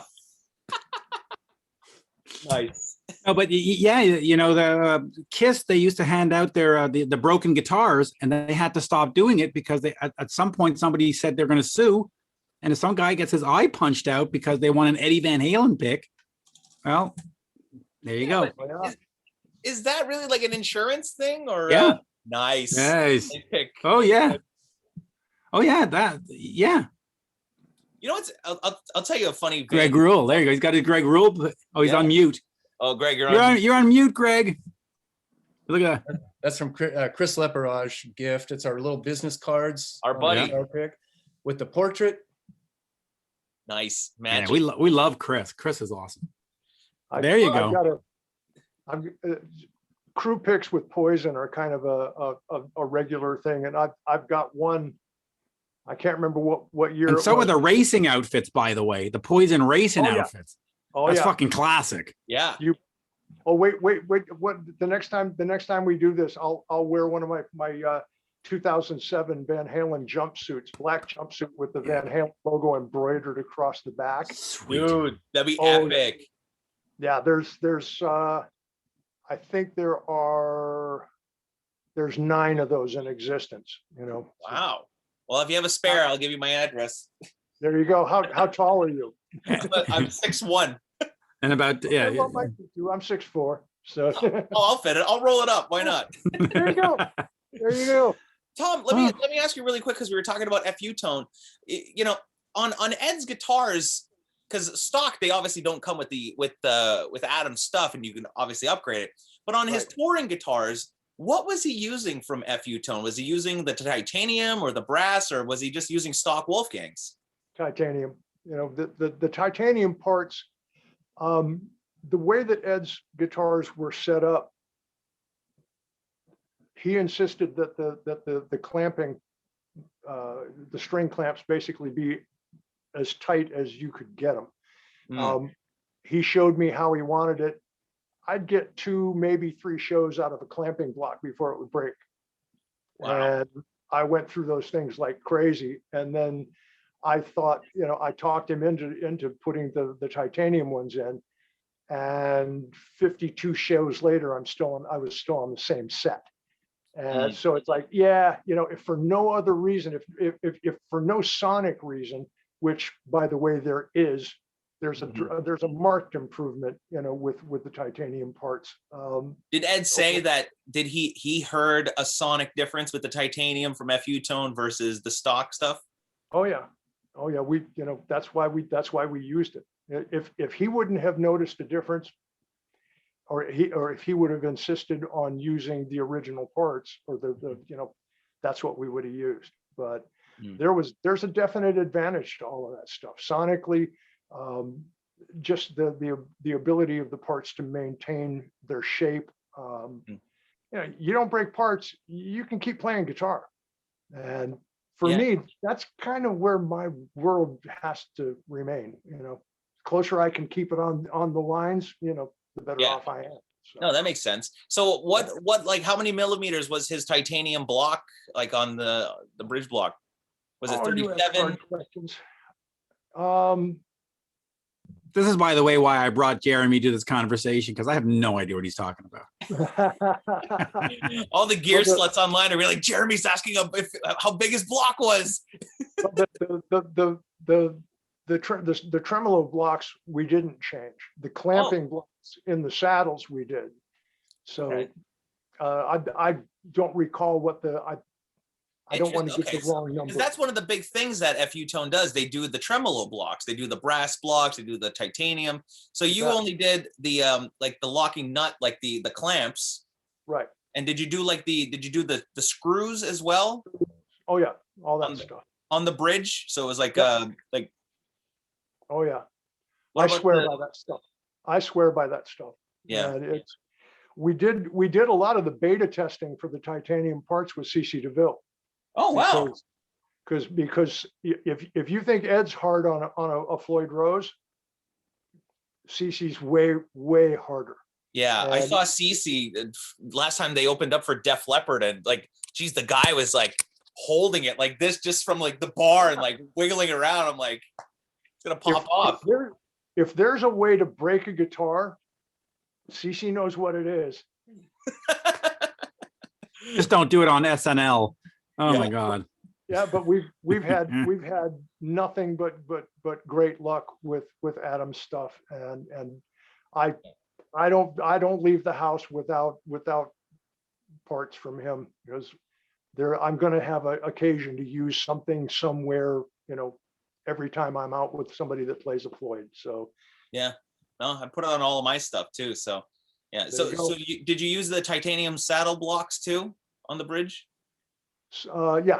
Yeah, everything. Okay, nice. Well, good to know, because that's everybody always talks about. They're like, I wonder if he was using titanium blocks. And it's such a Mitch. It's literally like such a minuscule, like minute thing. Like there are these small little blocks that go where like the string goes into the bridge, and people are like, I wonder if he was using that or not. I know. Well, the thing about it is, it's not such a minute thing. No, it's not. You can hear the difference. There's definitely a difference. Greg, you were going to tell a guitar pick story, but we kind of cut you off. So keep going with that. Yeah, let's get back to the guitar picks. Yeah, it was just the memo came down early in the tour that Ed, please don't throw any more picks out into the audience. It incited a brawl, and so he agreed. And I think that's when they started to sell the picks, right, Tom? Is that how that all happened? Right. That is it. Yeah, I got kind of potentially in hot water at one point during the 07 tour, because I carried all of Ed's picks with me on the bus. They weren't in my rig; they were in my bunk in a basically small, like, overnight bag type of a thing. Did you get caught bootlegging picks, Tom? Well, no. The thing was, they started showing up on eBay. And, the first half of the tour, we didn't have a signature pick. It wasn't until the second half of the tour that we got. Wait, there's fake stuff on eBay? Wow, who knew? Oh, I don't believe you. Well, no, it wasn't fakes, but the second half of the tour, these things start showing up on eBay, and it's like, okay, I would put a whole bunch of them out on the way it worked. There were the red, white, and black stripe picks. Were they the transparent Dunlops? Well, what we had was they weren't transparent. They were I think that was the tour before I came on. They were the red, white, and black striped ones, and then like a Herco 50 in silver, which were the picks that he played on stage. And then we had the same thing in the gold pick, and he carried those around in his pocket, basically, so that, if he wanted to hand one to somebody, the only way you were going to get a gold one was from Ed himself. From Ed. Wow. Okay. Right. Interesting. And I put those out on his mic stand so that he could use or hand out, or do pitch whatever he wanted to pitch at the time. And we never counted anything. He said, just line the mic stand with him, and I'd always get a stage hand, because the first thing that anybody was going to do after a Van Halen show, stage hands are going to go after Ed's guitar picks on the mic stand. So whoever I would pick, during when we loaded in, I'd say, okay, come and find me before the show's over. And then when they would come and find me and let me know they were there, I said, okay, the first thing that you do when the lights go off at the end of the show, you go up on that stage and you bring me Ed's microphone stand with all the picks attached. Don't let anybody take them. And I'll take care of you for guitar picks wise, from there. Right. Well, at one point, it was brought to my attention that management was seeing these things being sold on eBay for $300, $400, $500, $600 a piece. And where are these guitar picks coming from? Because there are obviously the person that's selling them has multiples of them. It's like, okay, I don't know what's going on here because I carry Ed's picks with me like a little old lady carrying her purse, in the hood. Coming out of bingo with your winnings. Yeah, well, this goes on, and I'm kind of suspect here. This isn't good. I don't like this at all. I'm not happy about this. And one day I'm sitting at dinner and catering, and one of the video guys comes up to me and he says, "I know where your guitar picks are going." Really? He said, "Yeah, we used to strike all the microphone stands to the drum riser, and then there was a big scrim cloth that covered the drum riser, and then at the beginning of the show that would go straight up in the air. But all the microphone stands with all the picks on them would go on the drum riser, and then the scrim would come down." Oh, well, the video guy informed me that nobody knew it, but that day he had installed a video camera pointing straight down at the drum set. And one of the guys on the crew was waiting for everybody to go to dinner, and then he'd sneak up there and take guitar picks off of Ed's mic stand. Son of a bitch. Yep. And I found him right after dinner. I said, "Okay, I know what's going on. And if you don't want to go home tonight, you stop, because you're going to cost me my job, and I'm not having it." Dude, Yeah. I'm sorry, I didn't mean any harm. He's like, well, you're making $1,200-$1,800 a week more than the rest of everybody in your department by selling Ed's guitar picks. Yeah. Wow. Insider trading. That is so much goss and drama. Why is he not fired on the spot? Honestly, why is he not fired on the spot? Because I just didn't think that it was that big a deal. Okay. And also the tour is so big that to bring somebody else in becomes a bigger pain in the ass. I didn't want to be that guy. I would rather address the issue myself and say, okay, you have one chance to correct this. And if you don't, then. Right. And as a bonus, you can hold it over his head for the rest of the tour. Over his head, I should say, not over his. Say, hey, by the way. Yeah. Little blackmail never hurts. Yeah. What does Ed do when he gets, when you go into the dressing room and say, "Ed, listen, we just got told by production, you got to stop throwing guitar picks out into the crowd"? Does he say, "Well, I'm Eddie Van Halen, I want to do whatever the fuck I want"? Like, how does he react to that? I would have no idea, because that wouldn't come from me. That would come from his personal manager. My job with an artist is to make sure that they're happy when they walk on the stage, or if they're happy when they walk on the stage, that they stay that way. If they're not happy when they walk on the stage, that they're happy when they walk back off. That's a question for Marty Hom to answer there. Yeah. Hey, Tom, was it you or Jim Service who used to super glue Ed picks down on the floor on your case for stagehands to try to pick up? That probably would have been Jim. That wasn't me. But that sounds like beef. A lot of good entertainment watching. That's hilarious. Absolutely. That's great. I forgot about that. Here's another really stupid, nerdy question. I know we're coming up to 2 hours, and guys, thanks so much for doing this. Like, they're having a blast. This is fun, right? Right. We can do this for days. Yeah. This is episode 1. Yeah, that's what I'm thinking. Yeah. 2 hours of episode 1, and then we'll keep going. And yeah, great. If we get Jim Service and John Douglas in on this could go for weeks. Oh, we should do that. We'll do the Van Halen special, 2015 Absolutely. reunion. I'm in. Me too. Yeah. Me too. Tom, here's a really stupid question. And so on that 07 tour, Ed was using a cable, and then he switched to wireless. Correct. What was the deal with that cable, and then eventually going into wireless? Because that thing, it just seemed like it was giving him nothing but problems on stage. Yeah, and that brings up another great story. See, Mitch, it's a good thing you brought me here tonight. We're getting great stories. Yeah, we're good. Yeah. These things were my everyday. Yeah. I didn't give it a second thought because this is my day, Yeah. But for us fans, us weirdos, we're like, oh, cable, Yeah. Those cables were, I was instructed that those cables were to be 43 feet long, no longer, no shorter. 40. And yeah. And it's EVH cable, the same thing that you would buy. Okay.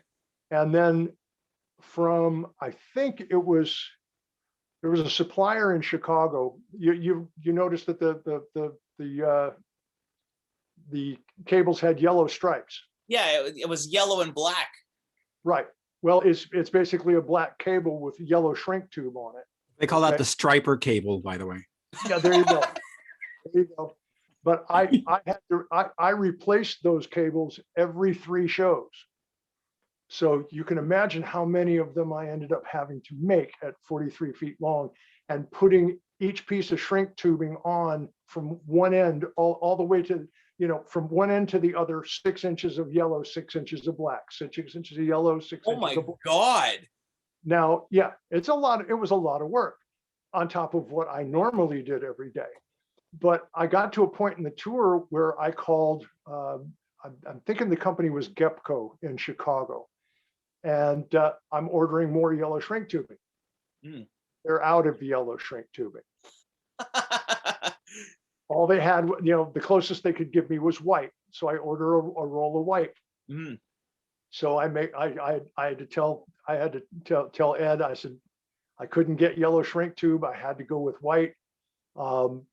And okay, we'll go ahead and make cables. Well, the first night with the white shrink tubing at the end of the show, and I'm not sure if he was serious or not. He came off the stage, and he said, "You still got the cables with the yellow stripes on them?" I said, "Yeah, I've got some of the old ones." He said, "They're fine, right?" I said, "Yeah." He said, "I think they sound better."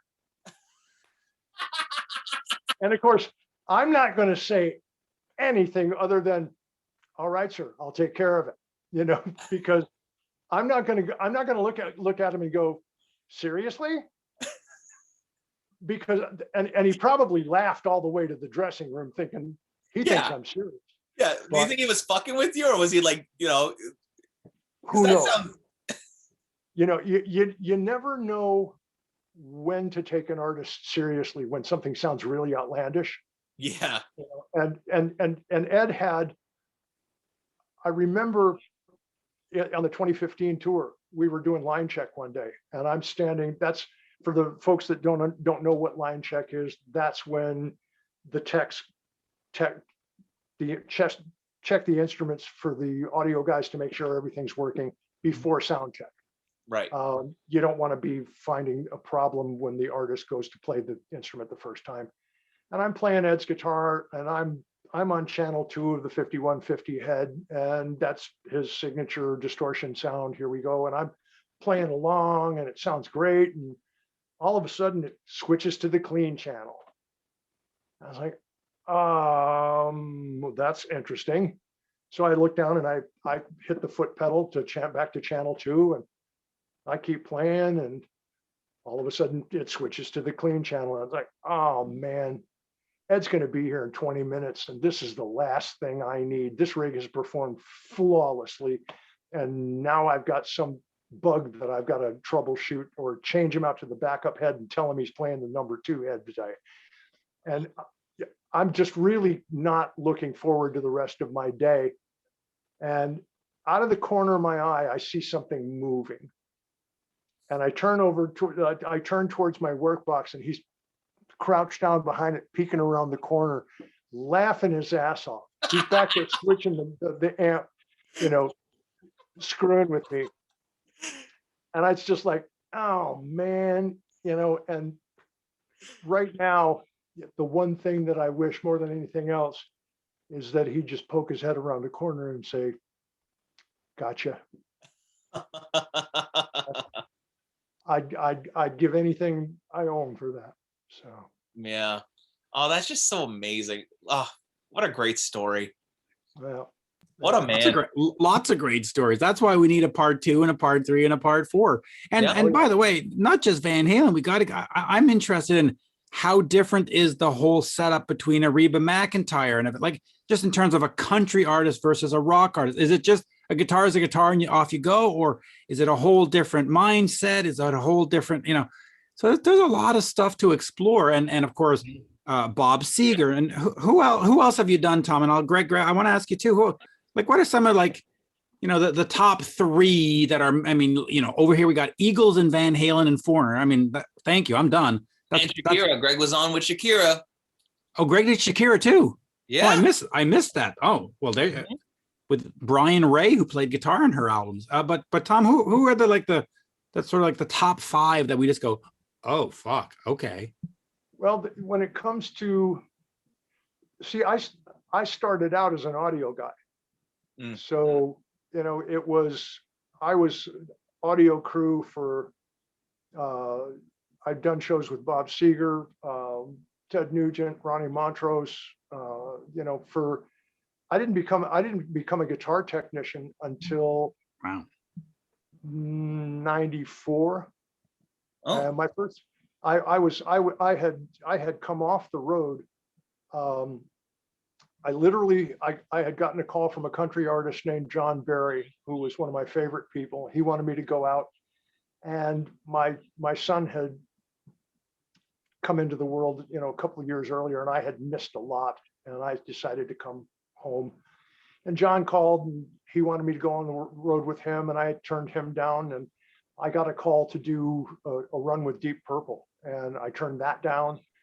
And I stayed home and I put the guitar shop together, and I had some guys working for me, and I got a voicemail message from the production manager for a band called Blessed Union of Souls, which was a pop band in the early mid 90s. And they're out of Cincinnati. And the voicemail was basically, we're looking for a guitar tech. Wonder if you know anybody. And I called him back, and I got his voicemail, and I said, Scotty, I said, give me the particulars. I might be interested. I'd never given one thought, as an audio guy, I never gave one thought, even being a guitar maker, to doing backline. Right. Never crossed my mind. And I thought, I bet I could do that. And he called me back about an hour later, and he says, dude, I never thought we'd get you. He said, it doesn't pay enough. He said, let me call the guitar player and see if he's okay with me calling the record label and getting more tour support. Let me see if I can put together a budget that's worth, having you come out. And he called me about an hour later, and he said, dude, the guitar player's ecstatic. The record label's with it. I can pay you this much a week. And that was the beginning of that. And I went from Blessed Union of Souls to Ronnie James Dio to Poison to Billy Corgan. Wow. There's really not a long list of people that I've done guitars for, because I go back. 9 Inch Nails, Reba, Van Halen, Matchbox 20. That's pretty much the long list for me. Wow. And you must have been on the tours, because I saw Ted Nugent like in 79, 80. So if you were way back then, I must have seen stuff that you were doing. I might have been running around somewhere. So yeah, Intensities in 10 cities, right? Recorded in Montreal. So there you go. Yeah. Greg, what about you? Who have you been on the tour, like on the road with, like aside from the ones that we've already mentioned? Oh, some of the American Idol kids, and nice. I did this 3 years with. It was a Michael Jackson Cirque du Soleil thing after Michael died. I saw that. I went to the premiere at the Bell Center in Montreal. Yeah. In fact, I lived in Montreal most of that summer. That was an intense show, intense production. And a great city. So you must have had a great summer. Yeah. Shame you didn't know us then. I know. Yeah. I learned all about the Poutine. He said it right, Mitch. He's a certified you know what? You're an honorary Montrealer for saying it right. You said it right. I like it. The Schwartz's sandwich. The Schwartz's Deli. Yeah. See? But and Hold on, Mitch. Let me just ask one more, Van Halen thing before we kind of wrap up, because we're coming up to 2 hours here. And so Yeah. the 2015 tour, obviously, it was in support of Tokyo Dome live in concert. Now, everybody talks about the sound of that album, and it almost sounds like as if it was like a bootleg in a way because of the way that it was mixed in post. And I went to 2 shows on the 2012 tour when they did that tour, and whoever was doing front of house did a freaking phenomenal job. Like it sounded so good. Like Al's drums just sounded monstrous, and like the compression and like his snare and everything, just like it was just so well done. And Ed's guitars, and knowing as a fan what Van Halen sounds like live, and then when I put that album on when it came out, or when the first single, it almost sounded like an audience recording. It sounded so weird. Why do you guys think that album sounds the way it does versus what we get every night, or even board tapes that have leaked on YouTube from that tour? So, I'm gonna let Greg go first on that one. No, I really don't have an answer for that. All I can say is Greg Price mixed Van Halen, and phenomenal. As for the Tokyo thing, yeah, I'll defer to others on that. I hear plead the fifth going on here. Yeah.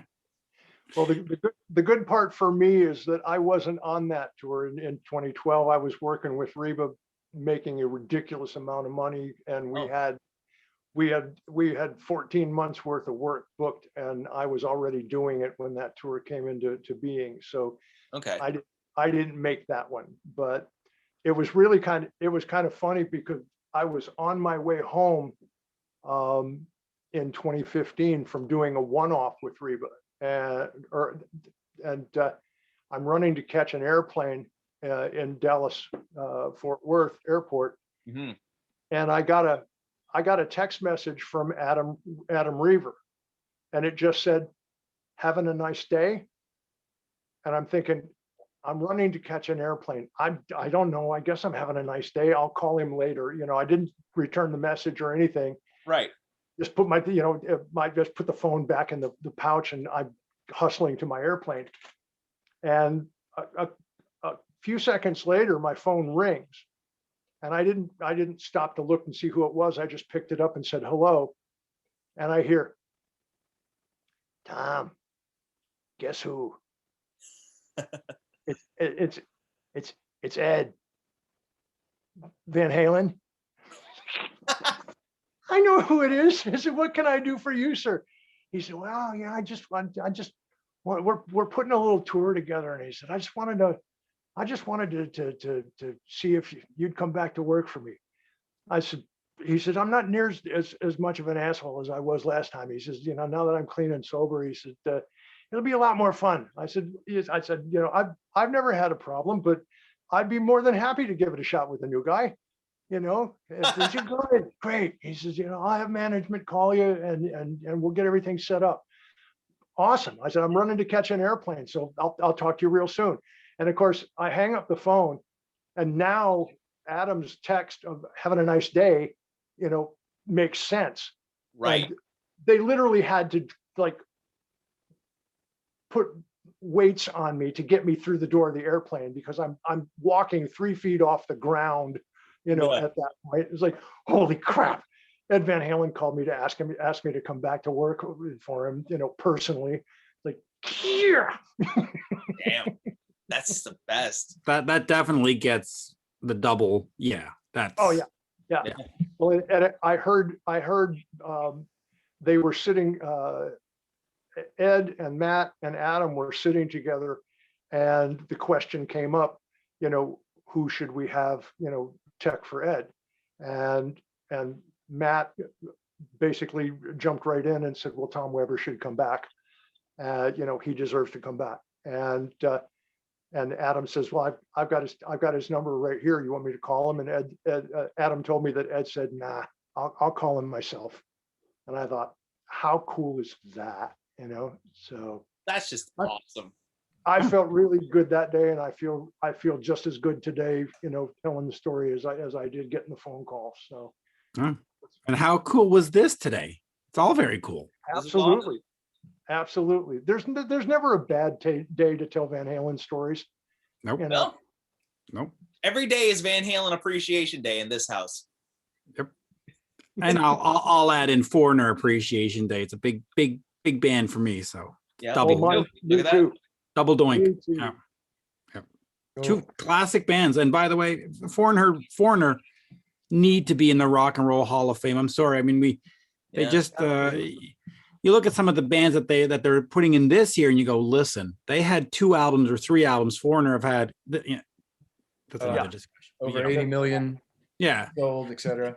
Yeah. And their first 5 albums, for those who don't remember, were top 5 on Billboard's Hot 100. So the first five in the top, not top 10, not top 20, top 5. First 5 albums are top 5. Yeah. No, they didn't influence anybody. Nobody knows who they are. Yeah, sure. Right. Before we wrap up, I just got one more question for Greg. Yeah. Because Tom talked at the beginning that, you had to invest in this whole brand new touring kit and brand new tools and work boxes and everything. When it comes to you and the technology that you bring to a tour, do you have to supply the computers and all that stuff, or is it given to you from the tour? Well, the Van Halen rig I put together from scratch. Now, do you have to pay for that and it's yours, or is it the tour's? Correct, it's mine. However, everything's different. With the Eagles, I walked into a pre-existing rig and used that for a few years, and then slowly started to customize or change things, make it more comfortable. But yeah, more often than not, it's your own investment, your own tools of the trade, and very expensive. Yeah, because I mean, if you have to spend 50 grand on a kit, well, I mean, okay, you own it, but at the same time, it's like, well, shit, I hope I can pay this off. Like, is the case, like, as the case in Tom, it's crazy. Well, I'll tell you what, though, I've been thrown into a few tours. Someone leaves midstream, gets fired, has to health reasons, whatever. And it can be very unpleasant when you jump into someone else's system. Speaking of playback rigs, I remember one MD said to me, you can use our rig, or if you want to bring your own in, you're perfectly welcome to do that. And I'll never forget the words, better you swing with your own sword. And that's what I've chosen. That's what I tell my wife every night.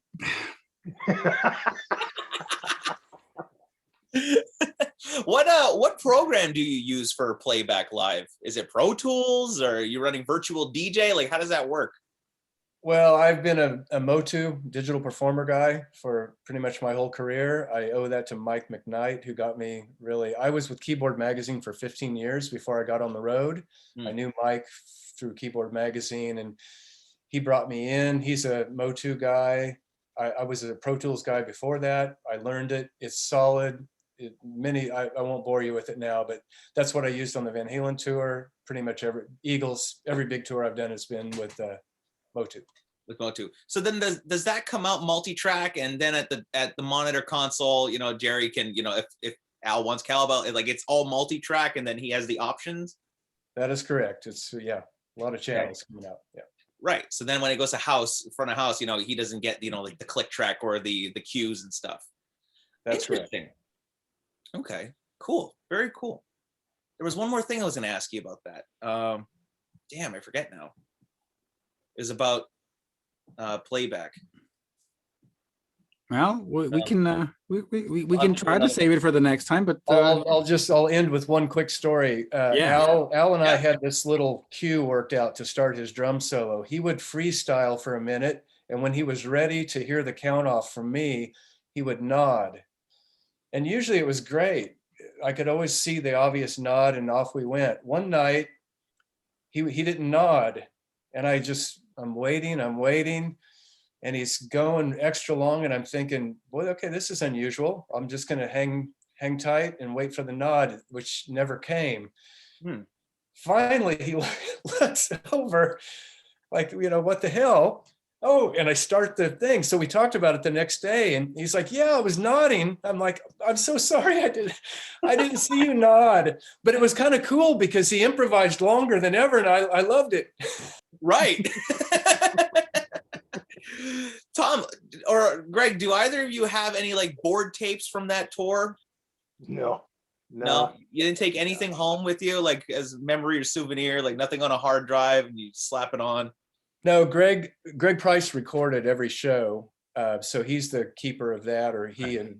But I'm sure management keeps a tight lid on that, where you got to catalog everything, and right? Yeah, because they don't want no bootlegs running around. That is correct. All right. Nice. I can't remember my question now, but anyways. Well, we need to get the phone number of that guy that has all the tapes. That's what we. Yeah, we got to get Greg Price on here. Talk about how he EQs and compresses Alex's snare sound. Do either of you know anything about Alex's snare sound, by the way? There's some great stuff on YouTube you can watch about that. Right. Oh yeah. That's a good excuse to get John Douglas on the show as well. Yeah, let's bring him on. Let's go. Yeah, but he's super cryptic too about it. Like whenever he does interviews, like, oh, it's just Al and he's got his thing. I'm like, no, it's way deeper than that. Come on now. It's all right. Bring him on. We'll crack that nut. We're good at this stuff. Before we wrap up, I just want to go back to Ed's tone really quickly. When you'd hear Van Halen live, how much of the wet signal is going through the PA versus the dry? And does Ed tell, Greg, hey, I want this and that's it? Or is he allowed to, artistically decide, okay, I'm going to have the wet and, Well, I think that Greg Price was given a lot more leeway than a lot of engineers might have been given because of his reputation and his ability to mix a band to its fullest potential. Yeah. There are, with any band, there are parameters that are to be lived within, and Van Halen would be no exception. Ed's the first guy to walk off the stage and walk out to front of house to let somebody know if he's not happy about something. We didn't see a lot of that, with Greg Price at the helm. There wasn't a need for it, but I think that, and I'd been out front, and Ed's tone was Ed's tone, even at front of house. I had no complaints. Ed had no complaints. So it just, pricey got to be pricey, and everybody was all the better for it. So I just thought of something. Okay, so you were on the 2007. It's gonna be the 3 hour episode. I just thought of something talking about front of house. Oh, this is great. Okay, so the infamous monitor throwing video. Okay. What happened? Well, Ed was having a tough time hearing what was going on, and I'm not sure if he had an ear infection at the time, but something was hampering his ability to keep with Al. He wasn't hearing drums the way that he needed to. So you'll notice in that video he was playing very close to the drum riser. Yeah. And he had Jerry put together, he had Jerry put a wedge somewhat behind him. Okay. And he turned his head to look at Al or to look at me. I think it was to look at Al. And that turning of his head changed, the alignment of the microphone with the speaker behind him, and created a feedback that actually ruptured his eardrum. Oh. And that's where that whole thing came from. It wasn't anything that that Jerry did. It was, Ed. He wanted that thing loud, and they got it loud, and he just turned his head just right, and it fed back. Just because of the physical environment changed with the angle of his head, and it hurt him. And that's when he took the monitor and threw it off the stage. And I think, they talked it out after the show, and it's like, dude, I didn't change anything. When you turned your head, it must have just set it off. And they were fine, but I was glad he wasn't throwing the monitor at me. So, Which is good because that's who I thought it, because everybody talks about it online. They're like, oh, I wonder what his guitar tech did or whatever. And you always got the blame. Nothing. I ain't do nothing. That's Oh great. man, that's awesome. There you go. Well, hold on. One more thing, just to go back. See, by the way, he's 26 years old because the rest of us, our shoulders and back are starting to seize. At least mine is. Yet this guy is still right. I'm just like, I need a massage. But yeah, keep going, young kid. We'll just sit here while our backs crank. One more thing, just to go back to our talk about the cable thing. So you said his cable was specifically 43 feet long. Yep. Do you know why? Nope. It was just that was his number. That What he was wanted. I don't know that there was a reason for it, but superstition, we'll say. There you go. And then why did he switch over to wireless? He was just tired of using the cable, or was there a tone reason? Well, there was. They had no more yellow wrap. Well, yeah, there's that. No, Mitch, there's a difference. The cable was definitely an issue, and the scariest part about that whole situation was Ed went to wireless and in-ears on the same day. Oh. That's exactly how I thought about it. But I talked him into trying wireless. Between Matt Bruck and myself, we had told him that wireless has come so far, and the tone for guitar is going to be as accurate as you're going to get, and there'll be no more cable, for you to trip on or get wound up in pedals. It was just going to be easier. Let's try it. So he tried everything at sound check, and had new in-ears made. And Jerry brought him some new set of Laylas and made for him, and they got a mix together at sound check. And I was sweating bullets for that show because it's like, man, this could be the perfect storm of holy crap, I don't ever want to have a day like that again. Right. And they played the show, and the reason for in-ears was that the monitor rig for Dave on the 2015 tour evolved into an onstage PA. I mean, there were wedges and side fills, and if you look at some of the video, I'm not sure when it came into play, there were literally full range PA hangs on either side of the stage. Yes, that's right. I do remember. Yeah, pointing at the stage. Yeah, and there was like line arrays. Yeah, it was so loud that you couldn't hear Ed's guitar. And that's when Ed finally switched to in-ears. Yep. So he could hear himself and be not, the important thing about in-ears, and I'm sure Greg will back me up on this. It's great to be able to have a monitor mix, but it's also equally important to shelter yourself from what's going on stage like that. With in-ears, you've got earplugs in. If you turn your feed off, you've got earplugs. So you can bring in what you need and protect yourself from what is potentially harmful at the same time. And that's the feeling, that we got from Ed, was that I need to be able to hear myself accurately, but I need to get myself, there's no place on this stage for me to hide from Dave's vocal. And I can't hear my own guitar.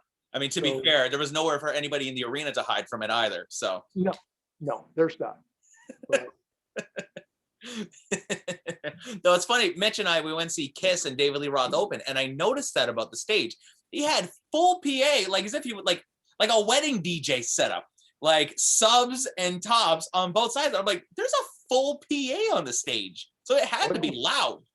Oh yeah, yeah. That's a whole other story. Well, guys, tell it if you want. I gotta go, guys. Yeah, Okay. listen, We're gonna wrap up. Let's wrap it up. Thank you, Greg, for joining us. Thank you, Tom, and there we go. We will do more on it because there's a lot of great stories. A lot of great stories. I just want to say thank you to you guys for bringing Greg in. I haven't seen him in forever. I love him to death. I wish we could tour again. I want to say I want to say thank you to Sandy Espinoza, who's the lady who put the GoFundMe together for me, and her program, which is called roadiecare.com. Everybody check that out. She's working really hard to make sure that the people that are close to falling through the cracks, you know, have something to look forward to. So all of that fun stuff. If you guys would do me a favor and look that up, and if there's any way that you can, you know, toss it out there for people to see and hear about. Absolutely. It's easy. It's going up everywhere as soon as this is done. Right. Outstanding. She's literally trying to save people's lives at this point. Yeah. God bless her. So thank you, gentlemen. Let's do it again. Anytime you want to, let me know. Yep. Absolutely. This was awesome. Okay. Thanks, Tom. Thanks, Greg. This was great. This is super fun. Yeah. Yeah. Normally we throw the guests off after 20 minutes, but look at that. We kept it Yeah. for 2 hours and 20 minutes. There you go. You guys are There you stars. Thank you, gentlemen. All right. Thank you, guys. Greg. Thank you, guys. It was great. Cheers. Take All care. right. Cheers.